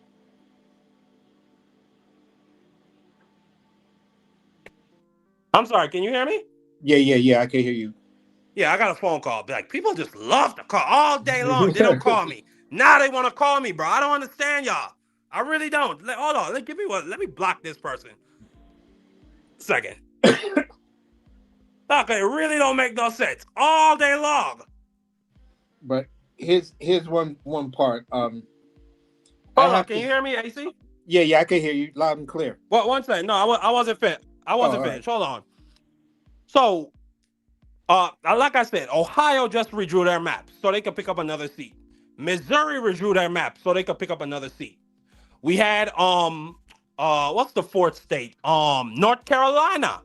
They redrew their map so they could pick up another seat. And now you have Florida. They're about to redraw their maps, which I don't think is gonna happen. They're trying to redraw. They're talking about redrawing maps so there can be more Cuban districts. That's gonna blow up in their face like something nasty. It is going to destroy them because we're winning elections everywhere, including in Miami, where a Democrat hadn't won in 30 years. Became the mayor of Miami. Yeah. So, and then you have man, Pittsburgh T, shut up. You voted for a sexual predator. You voted for a guy that was that has been accused of rape by 20 different women. He's been civilly adjudicated as a rapist. He says he likes to grab women by their pussy, and you voted for him. Shut the fuck up. This guy signed a nuclear deal that Donald Trump tore up, and now he's trying to get the same nuclear deal that Barack Obama got with our NATO allies, with France, the UK, with Russia, with China. He got Iran on the deal to stop enriching uranium. Shut the fuck up. I'm sick and tired of you, Pittsburgh T. You and this trolling. Like, I don't know who you think you're fooling. You voted for a sexual predator. Even like, hold on, let me play this clip of Tucker Carlson. This is what you need to do, Pittsburgh T. You and I and everyone else who supported him, you wrote speeches for him, I campaigned for him. I mean, we're implicated in this for sure. Yes. It's not enough to say, well, I changed my mind, or like, oh, this is bad, I'm out. It's like, in very small ways, but in real ways, you and me and millions of people like us are the reason this is happening right now. Yes. So I do think it's like a moment to wrestle with our own consciences. We'll be tormented by it for a long time. I will be. And I want to say I'm sorry for misleading people. It was not intentional. That's all I'll say. About how weak Barack Obama is, don't do none of that. Either apologize or shut your ass up, Pittsburgh T. You voted for this guy. A past interview with Howard Stern now making headlines. Trump talking about how he had free reign at his beauty pageants. I'll go backstage before a show. Yes. And everyone's getting dressed and ready. And I'm allowed to go in because I'm the owner of the pageant and therefore I'm inspecting it. Is everyone okay? You know, they're standing there with no clue. Is everybody okay? And you see these incredible looking women. And so I sort of get away with things like that. Today, a former Miss Arizona, who calls herself a conservative, going public in an interview with KCBS, describing what she says happened backstage with Trump at a Miss USA pageant. Our first introduction to him was when we were at the dress rehearsal and half naked, changing into our bikinis. Tasha Dixon detailing her discomfort. To have the owner come waltzing in when we're naked or half naked in a very physically vulnerable position, and then to have the pressure of the people that work for him telling us to go fawn all over him, go walk up to him, talk to him, get his attention. She describes feeling helpless. Who do you complain to? He owns the pageant. So there's no one to complain to. Everyone there works for him. No one to complain. There's no one to complain to. Everybody there works for him. You voted for that guy, Pittsburgh T. Do not tell us who we need to vote for or how our people we vote for are weak. You voted for a sexual predator. And he does this thing. Well, it's your fault for presenting Kamala here. Yeah, it's our fault for presenting you with a former DA versus a sexual predator. A 30-count felon. A fraudster. I know that was a hard choice for you, Pittsburgh, but I'm gonna move on. We talking about redistricting.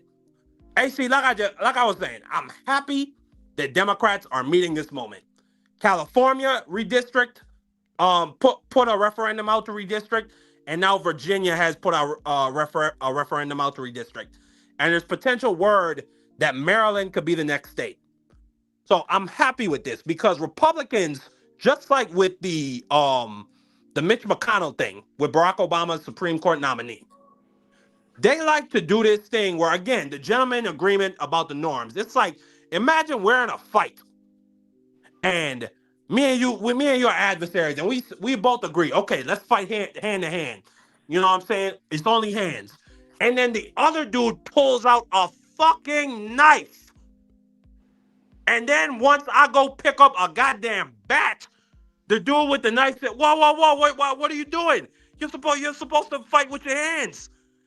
That's what they like to pigeonhole Democrats do. No more. And listen, I'm against gerrymandering generally. I don't think gerrymandering is good. I think it's anti-democratic, and I think we could be in a race to the bottom. But I want to be clear, Donald Trump started this. And he started this because he's trying to maintain power to do all those things we just talked about in the last topic. And I'm happy that Democratic states are meeting this moment and not allowing him to do it. Now go ahead, AC. What's your thoughts on the redistricting effort overall? Well, first I wanted to address Mr. Chuck Schumer. The most disappointing thing with Chuck Schumer is how he completely lost his spine. I don't know if his spine was actually Nancy Pelosi. You feel what I'm saying? Because when she had more nuts than him. Exactly, and to a certain degree, they were like my political dynamic duo. If Nancy and Chuck is on the job and they say they whipping votes, it's gonna happen. You know what I'm saying? That is the main reason why we got the stimulus check, because Nancy Pelosi and Chuck Schumer whipped all of those votes together. You feel what I'm saying? Actually, on both sides. So, just that alone. When you talk about the redistricting, I'm not a fan of redistrict. Why am I screwing up with this word? But my bad. 1 second. Pittsburgh T. I know for a fact Kamala Harris wasn't on the island. You didn't vote for her though. Go ahead, AC. So basically, with the redistricting issue is this.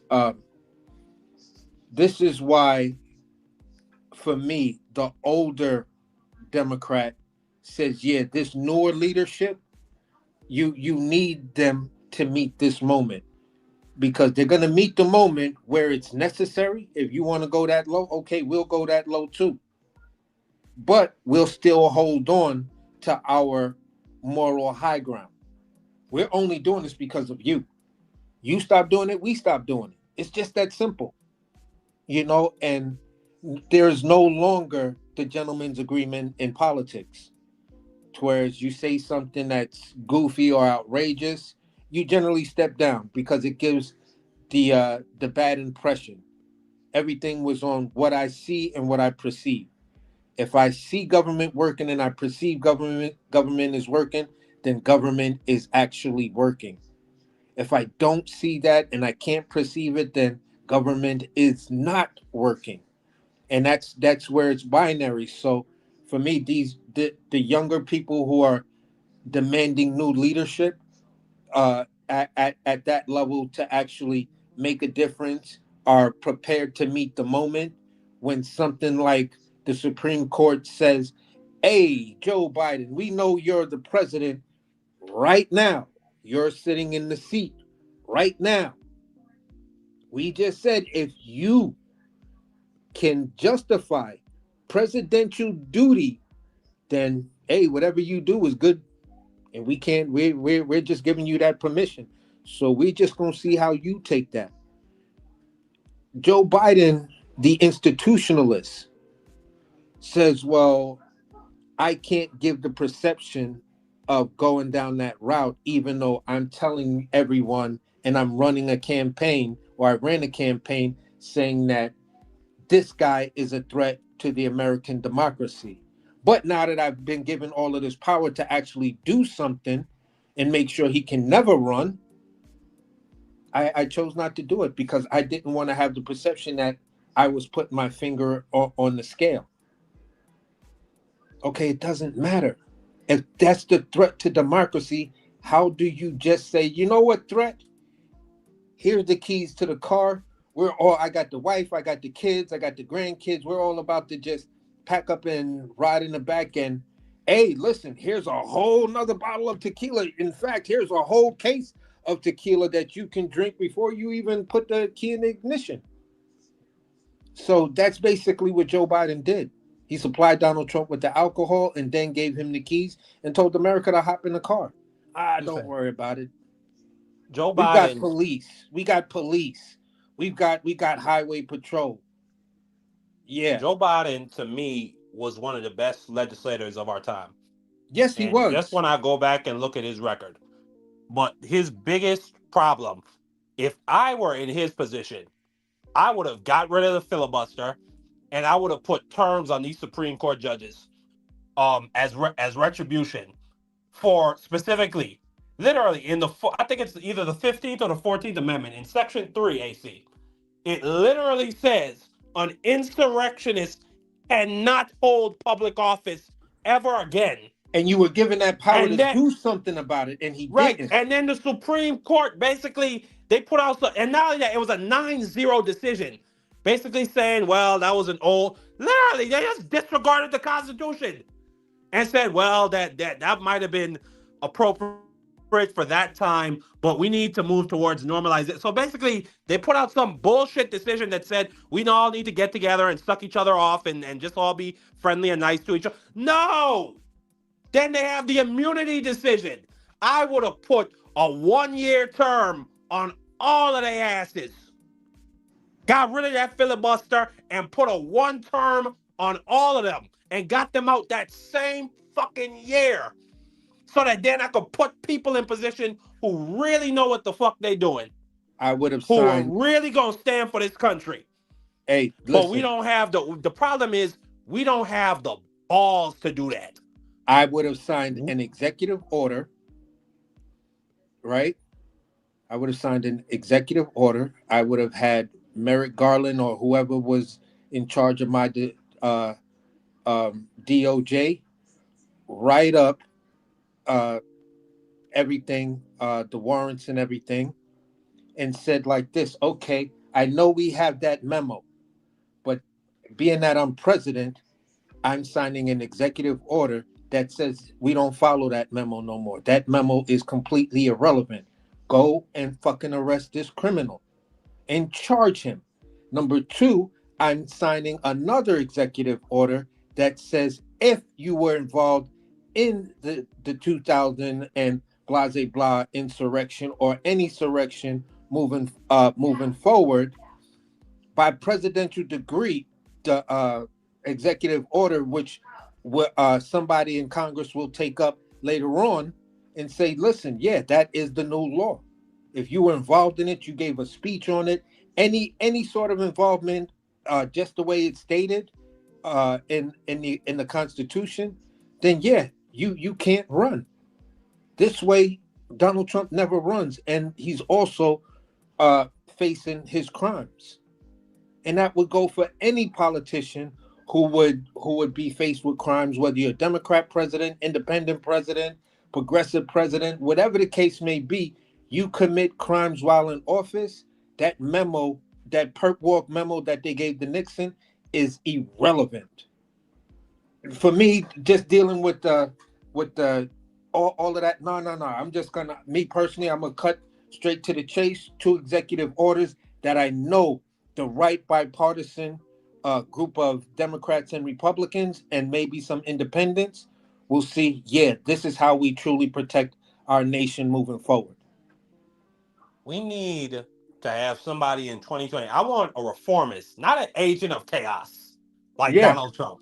I want somebody who is going to step forward and say, day one, I am going to call for a constitutional convention. And we are going to sit down, and the first thing we're going to do, we're going to put in the Constitution, this is going to be a new amendment. No adult person is above the law. so that we could spell it out in clear fucking plain text for these Supreme Court justices who say that the president has immunity. No adult person is above the law in the United States of America. And I write it like that specifically because children can be above the law sometimes. We don't always charge children, with especially very young children. And you're going to have legislators that go crazy when it comes to jailing little black kids. So we got to be very specific. Number two, political campaigns cannot take donations more than $100. That's going to hamstring those goddamn corporations. I mean, how many? It's only so many ways they could split up themselves to put $1 million, $100. Well, you split could, $3 million by you 100. would have to be more specific in that, because if it's just $100, I could put $100 every day. It's got to be something that says within once per election cycle. Yeah, exactly, or twice per election cycle. Maybe that's more reasonable. Yeah. But my point is, I want somebody who is going to come in and reform our government. Do you know, like in Israel, they've had multiple heads of states and prime ministers be jailed for corruption. They do this shit in Japan, in South Korea. The last South Korean president tried to orchestrate a coup and take over the government. He's in jail. Bolsonaro in Brazil, he's in jail for the next 27 years. You get rid of France's president in 2007 who took that money from Gaddafi for his campaign. He's in jail for the next 17 years. But here's what I'm saying. I'm gonna take some of the ingenious, and I have to say it's ingenious, even though it's evil as hell when you look at it at face value, but it's genius in the attack. And the way Republicans took the legs from up under birth control, the way they went after Roe v. Wade and all of this other stuff, right? For me, I'm not gonna just directly go after, Citizens United. You feel what I'm saying?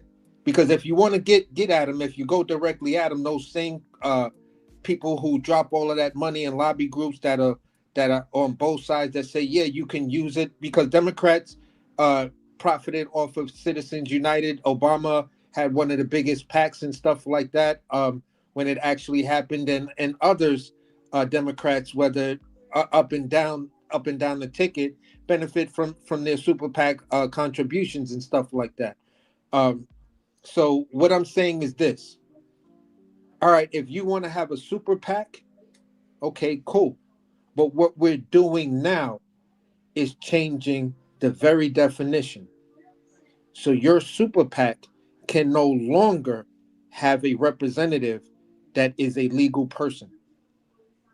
Your super PAC can't hide behind that, because under that title, a legal person can be a shell company that's just pouring into dark money.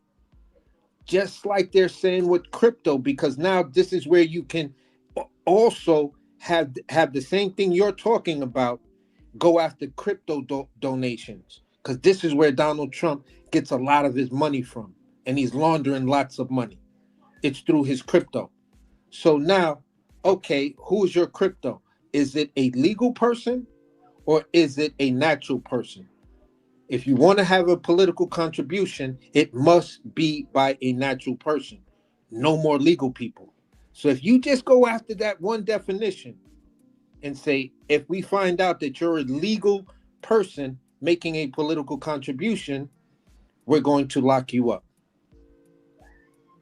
It's just that simple. So this is how you could say, all right, we're not going after the law. We're going to slowly chip at that law, but we're going to take the legs from up under it. And the legs that this law stands on is the mere fact that you're calling these companies legal people. So let's go after that definition. You know what I'm saying? And then we could possibly bring that argument back to the Supreme Court once, the Supreme Court realizes or a president just comes in and says, you know what? This 6'3" conservative, yeah, guess what I have the power to do? Since I have the Senate and I have the House, I'm putting in another 4. You feel what I'm saying? Justices. Because at one point we had almost 20 justices in the Supreme Court. At many different points in history, we had more than 9 justices. That number 9 is a BS number that the Republicans tried to say, like, why do we need more than 9? Why do we need? Because look at what happens. You know, it's not our fault. Okay, so now we're going to fix it because there's nothing that says we can't fix it.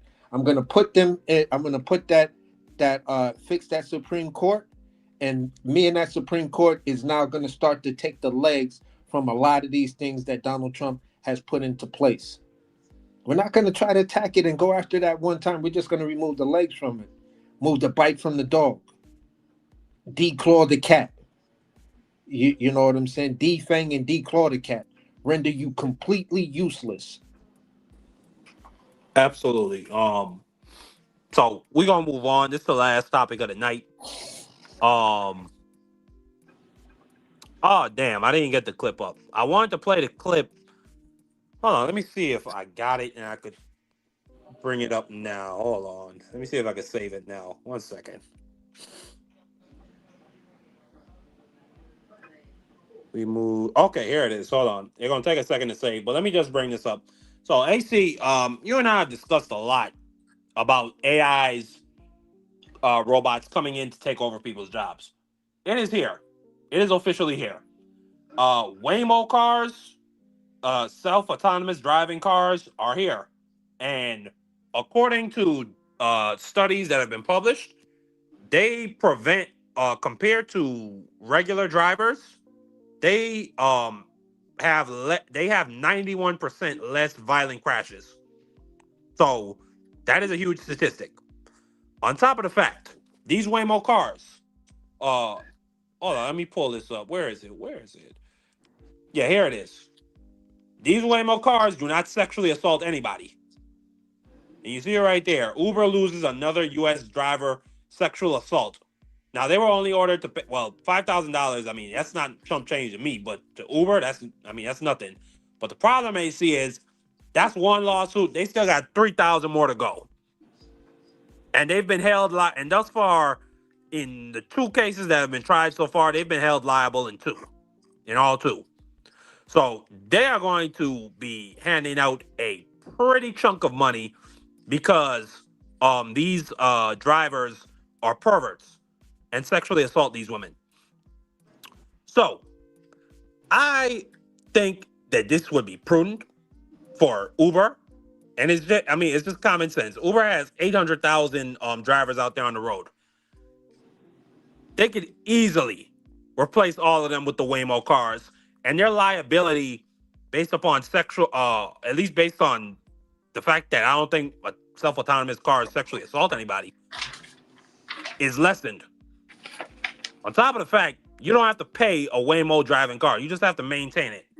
But here's the clip. Let me play the clip and then we'll comment on it. Now, Waymo says its self-driving cars are safe. New data released by Waymo finds the robotaxis were involved in 91% fewer serious crashes when compared to human drivers. So I got to ride in a Waymo with political economic policy reporter Yasmin Khorram to talk more about this report. So we're in this Waymo, and remember, we're in San Francisco. This is where Waymo launched. This is where they tested out all their products years before they were released to the public.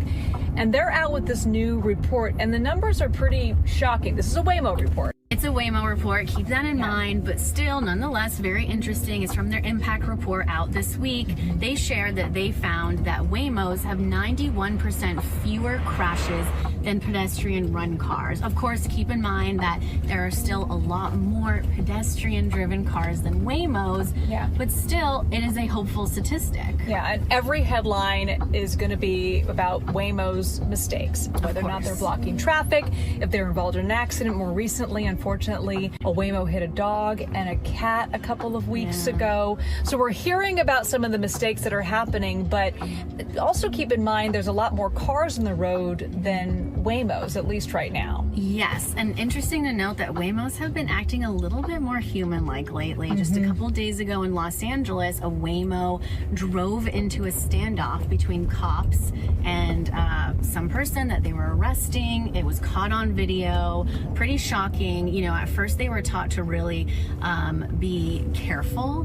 Now it seems like they're getting a little bit more aggressive.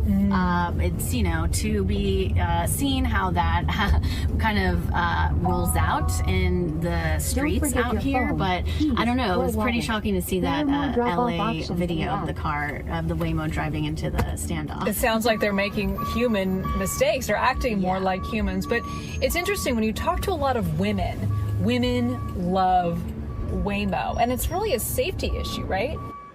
I love Waymo. I take it everywhere.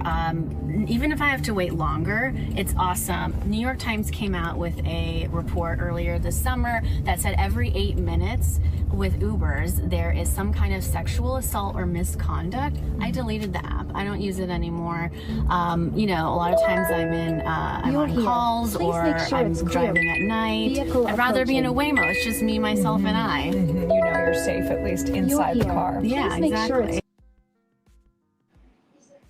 So you heard it right there. Waymo already has a market with women. They have a clear market. A Waymo car is not going to sexually assault somebody. Now, there have been some malfunctions. Like she said, Waymo holds up traffic. Waymo got it off to the police standoff. I haven't seen that video, but I am going to look for it. I mean, that shit is pretty funny. I don't know if they meant like he drove through the standoff or like Waymo saw like a person running and decided to hit the motherfucker with his car and decided to be a hero. I don't know if that's what they meant, but that's pretty funny. Also, we heard a report that a Waymo car stopped on some train tracks, which is just outrageous to me.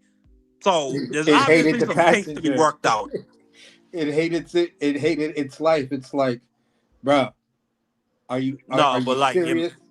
I remember in that Fast and Furious movie, I think it was like the 7th or the 8th one. I don't know. They made so many damn ones. It was the one with oh my God, I can't believe I'm forgetting his name right now. God damn, how do I forget his name? The bald British martial artist. I can't think of his name right now. But go ahead, keep talking. God damn, I can't. You don't even remember him? Golly, I can't believe this. That's one of my favorite dudes too. That's amazing. I'm drawing a blank. But the point is, Waymo in the next 5 years, as with all technology, it's going to continue progressing. It's going to continue being developed. They're already talking about self-autonomous freighter trucks. They're already talking about pilotless planes. So no more autopilot, or rather, no more pilots, just autopilots. This is a whole labor force that's going to be replaced by AI and autonomous robots. On top of the fact, the space race, like we've talked about over the phone before, the space race is going to be won by whoever can develop the best autonomous robots. So, what's your thoughts, AC? Do you think this is a disaster coming, or will humans be able to roll with the times? Or maybe my guy, whoever that candidate is, or my lady, whoever that candidate is in 2028, is going to tax the hell out of whatever parts needs to be acquired to create these autonomous robots. Well, and his save name the was human Jason labor Statham. force. His name was Jason Statham. Yeah, but the way I feel about it is it's the inevitability. That is actually hold on. That is actually a decent point, Pittsburgh T. Uber does not own the cars, so they would have to, in order to produce Waymos, you would have to pay $300,000 to put together a Waymo car. That is a decent point. So it would take a long time for those profit margins to come in. But at the same time, one more thing. At the same time, Pittsburgh T, me and you have had this discussion. They are currently pouring billions, tens of billions, hundreds of billions into AI development. And there is no profit margin at all whatsoever right now. Well, because the profit margin is hedged to years later, once it's at its mature level, and just to be honest, if you're looking at some of these mistakes of Waymo, some of these AI buses that are here in New York, it's not fully mature yet. It's mature in some sectors, but not in every sector, to whereas you're dealing with the general public and you're in real time dealing with public and public driving and things like that. What I was going to say was, when you look at this full development of everything, that's where you're understanding how far this stuff can really go. When you look at, it's already developing a market for women based on the safety issue. Now, here's what many people I guess may know or don't know, and that's just the sheer fact of, if you own a company and your company purchases an electric vehicle in all 50 states, it doesn't matter. Some states give you a higher tax incentive than other places that Oh, have. that's over. That's over, AC. They got rid of that last year in the big beautiful bill. What, the electric vehicle incentive? Yeah, the EV tax credit. That's why Elon Musk was pissed.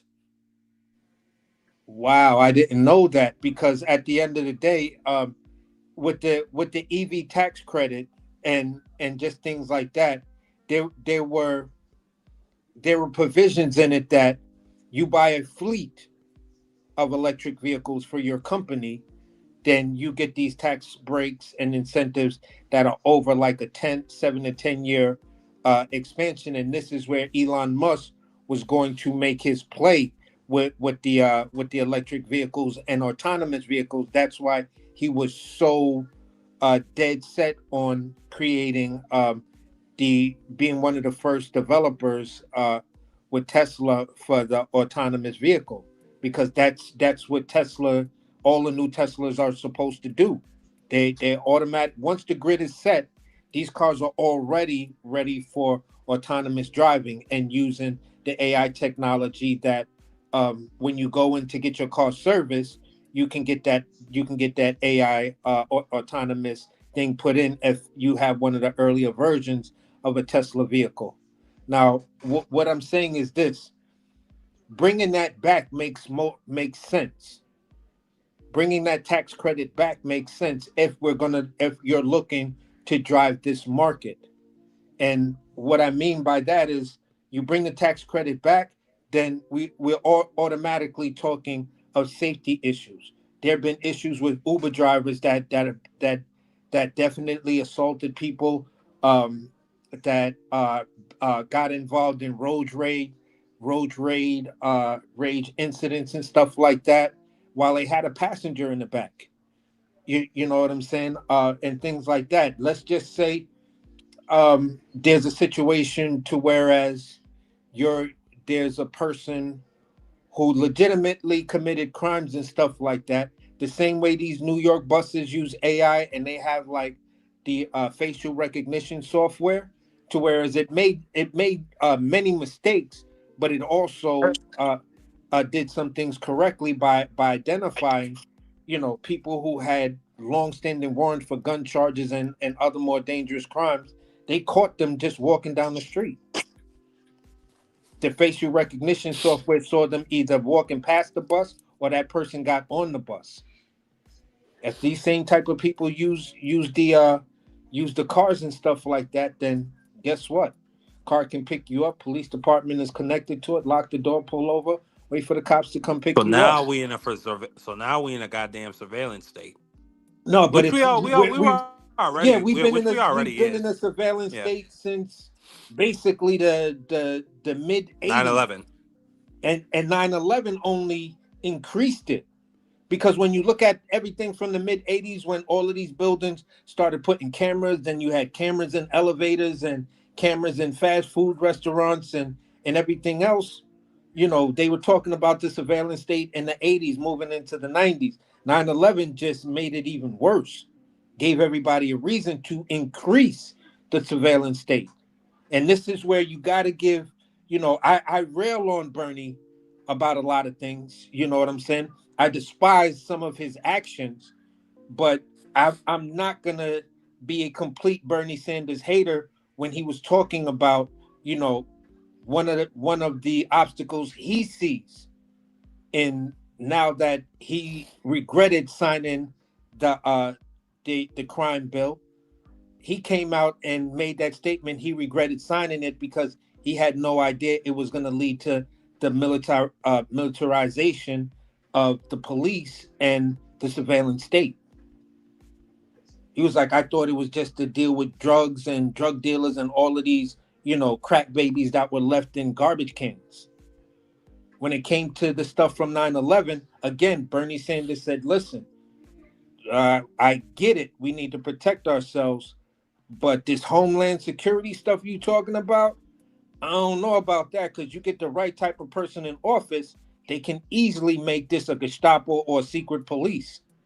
And Bernie Sanders was right, because I was agreeing with him back then. I was like, God damn, finally somebody sees this shit. But he still voted for it, and you know what I'm saying? And it is what it is. But I appreciate his dissent on those two matters, because on both sides, nobody was seeing those issues as clear-eyed as Bernie Sanders. So I give him his props where it does. My criticism is just as equal as my props. And that's where I landed on that. Absolutely. But this was a great show. We got into some serious topics, some not safe for work topics. And we had the discussion about the future of this party. I think we needed to have. But we're gonna try. I'm gonna try to be back this Sunday. I'm gonna try to make Sunday or Wednesday my days I go live. I appreciate you for coming through, AC. You my co-host as always. We don't agree on everything, but we can agree that this is the worst president in possibly in modern. I'll say in modern history. I ain't gonna say of all time. In modern history, the most overtly corrupt. The most disgusting. The man's a sexual predator. I mean, like I could just go down the list of things that I have a problem with this dude with.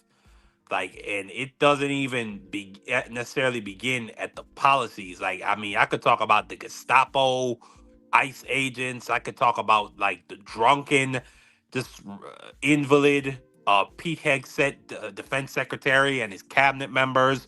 I mean, Kash Patel. I mean, and then it's just him in general. Like, the man falls asleep. He says that we defeated Japan in World War I. He tells Army or Marine recruits, oh, you gotta have that side piece. You gotta have that mistress. I mean, like, just in every way, shape, form, or fashion. Like, I cannot believe that this is the president of the United States of America. Yeah. When I grew up with Barack Hussein Obama. Just unbelievable. But, once again, I appreciate you, AC. I just wanted to land that plane that I got that quick phone call. That was basically the middle and almost the end of what I was saying. But overall, what I was saying about that La Marqueta situation with Mamdani here in New York was prior to COVID, La Marqueta was thriving. It was a flea market for those immigrants who were probably DACA residents or whatever the case may be. But they built that market in that marketplace and was paying their rent. Once COVID happened, the owner decided to, shut it down, not putting the owner of the property, not letting the market stay open and be something that was essential. So those people moved outside of the closed doors, but the location was still important. Don't let the stories fool you. They just moved outside. They couldn't go inside the building, but that whole area, people were still selling stuff because it was a lifeline to that community. When he finds out that La Marqueta's site is going to be under something that's interest, he then keeps the doors shut. He shuts the doors once again, not letting the people come back, because it's easier and way more profitable to sell a property to the city than to have these people pay rent. So Mamdani's cost for the La Marqueta space is now $30 million. That means that man is paying something over $14-15 million for a 9,000 square foot retail space in New York. That is absolute madness. You are getting gotten at a level that's retarded. And instead of saying, you know what, let's reopen it, let's reinvest in the La Marqueta flea market, you say we're going to take the property and we're going to open up one of our socialist stores. So that's basically saying what's true to the core of socialism, that anything can be taken for the good of government. And this is where we're seeing the real-time issues with someone who's a diehard socialist, to whereas the market that existed there are options there that you're not taking, but you just want to get your socialist agenda moving forward. And this is where New Yorkers are like, bro, that was wrong. Nah, man, you and the landlord forced those people out. So that's just what I was going to land that on. Absolutely. I thank you, my Native American Shinnecock, New Yorker brother. I thank you for coming through. And Yeah, we, for like sure, I said, bro. we're gonna be back this Sunday, and we're gonna chop up some more topics. We got a Democratic broad who just resigned. She took $5 million of the people's FEMA money. We didn't get a chance to talk about her tonight, but we're gonna for sure talk about this broad this upcoming Sunday, as well as all the other fraudsters that Donald Trump has let out. But Yeah. AC, once again, it was good talking to you, my brother. Yeah, for sure, man.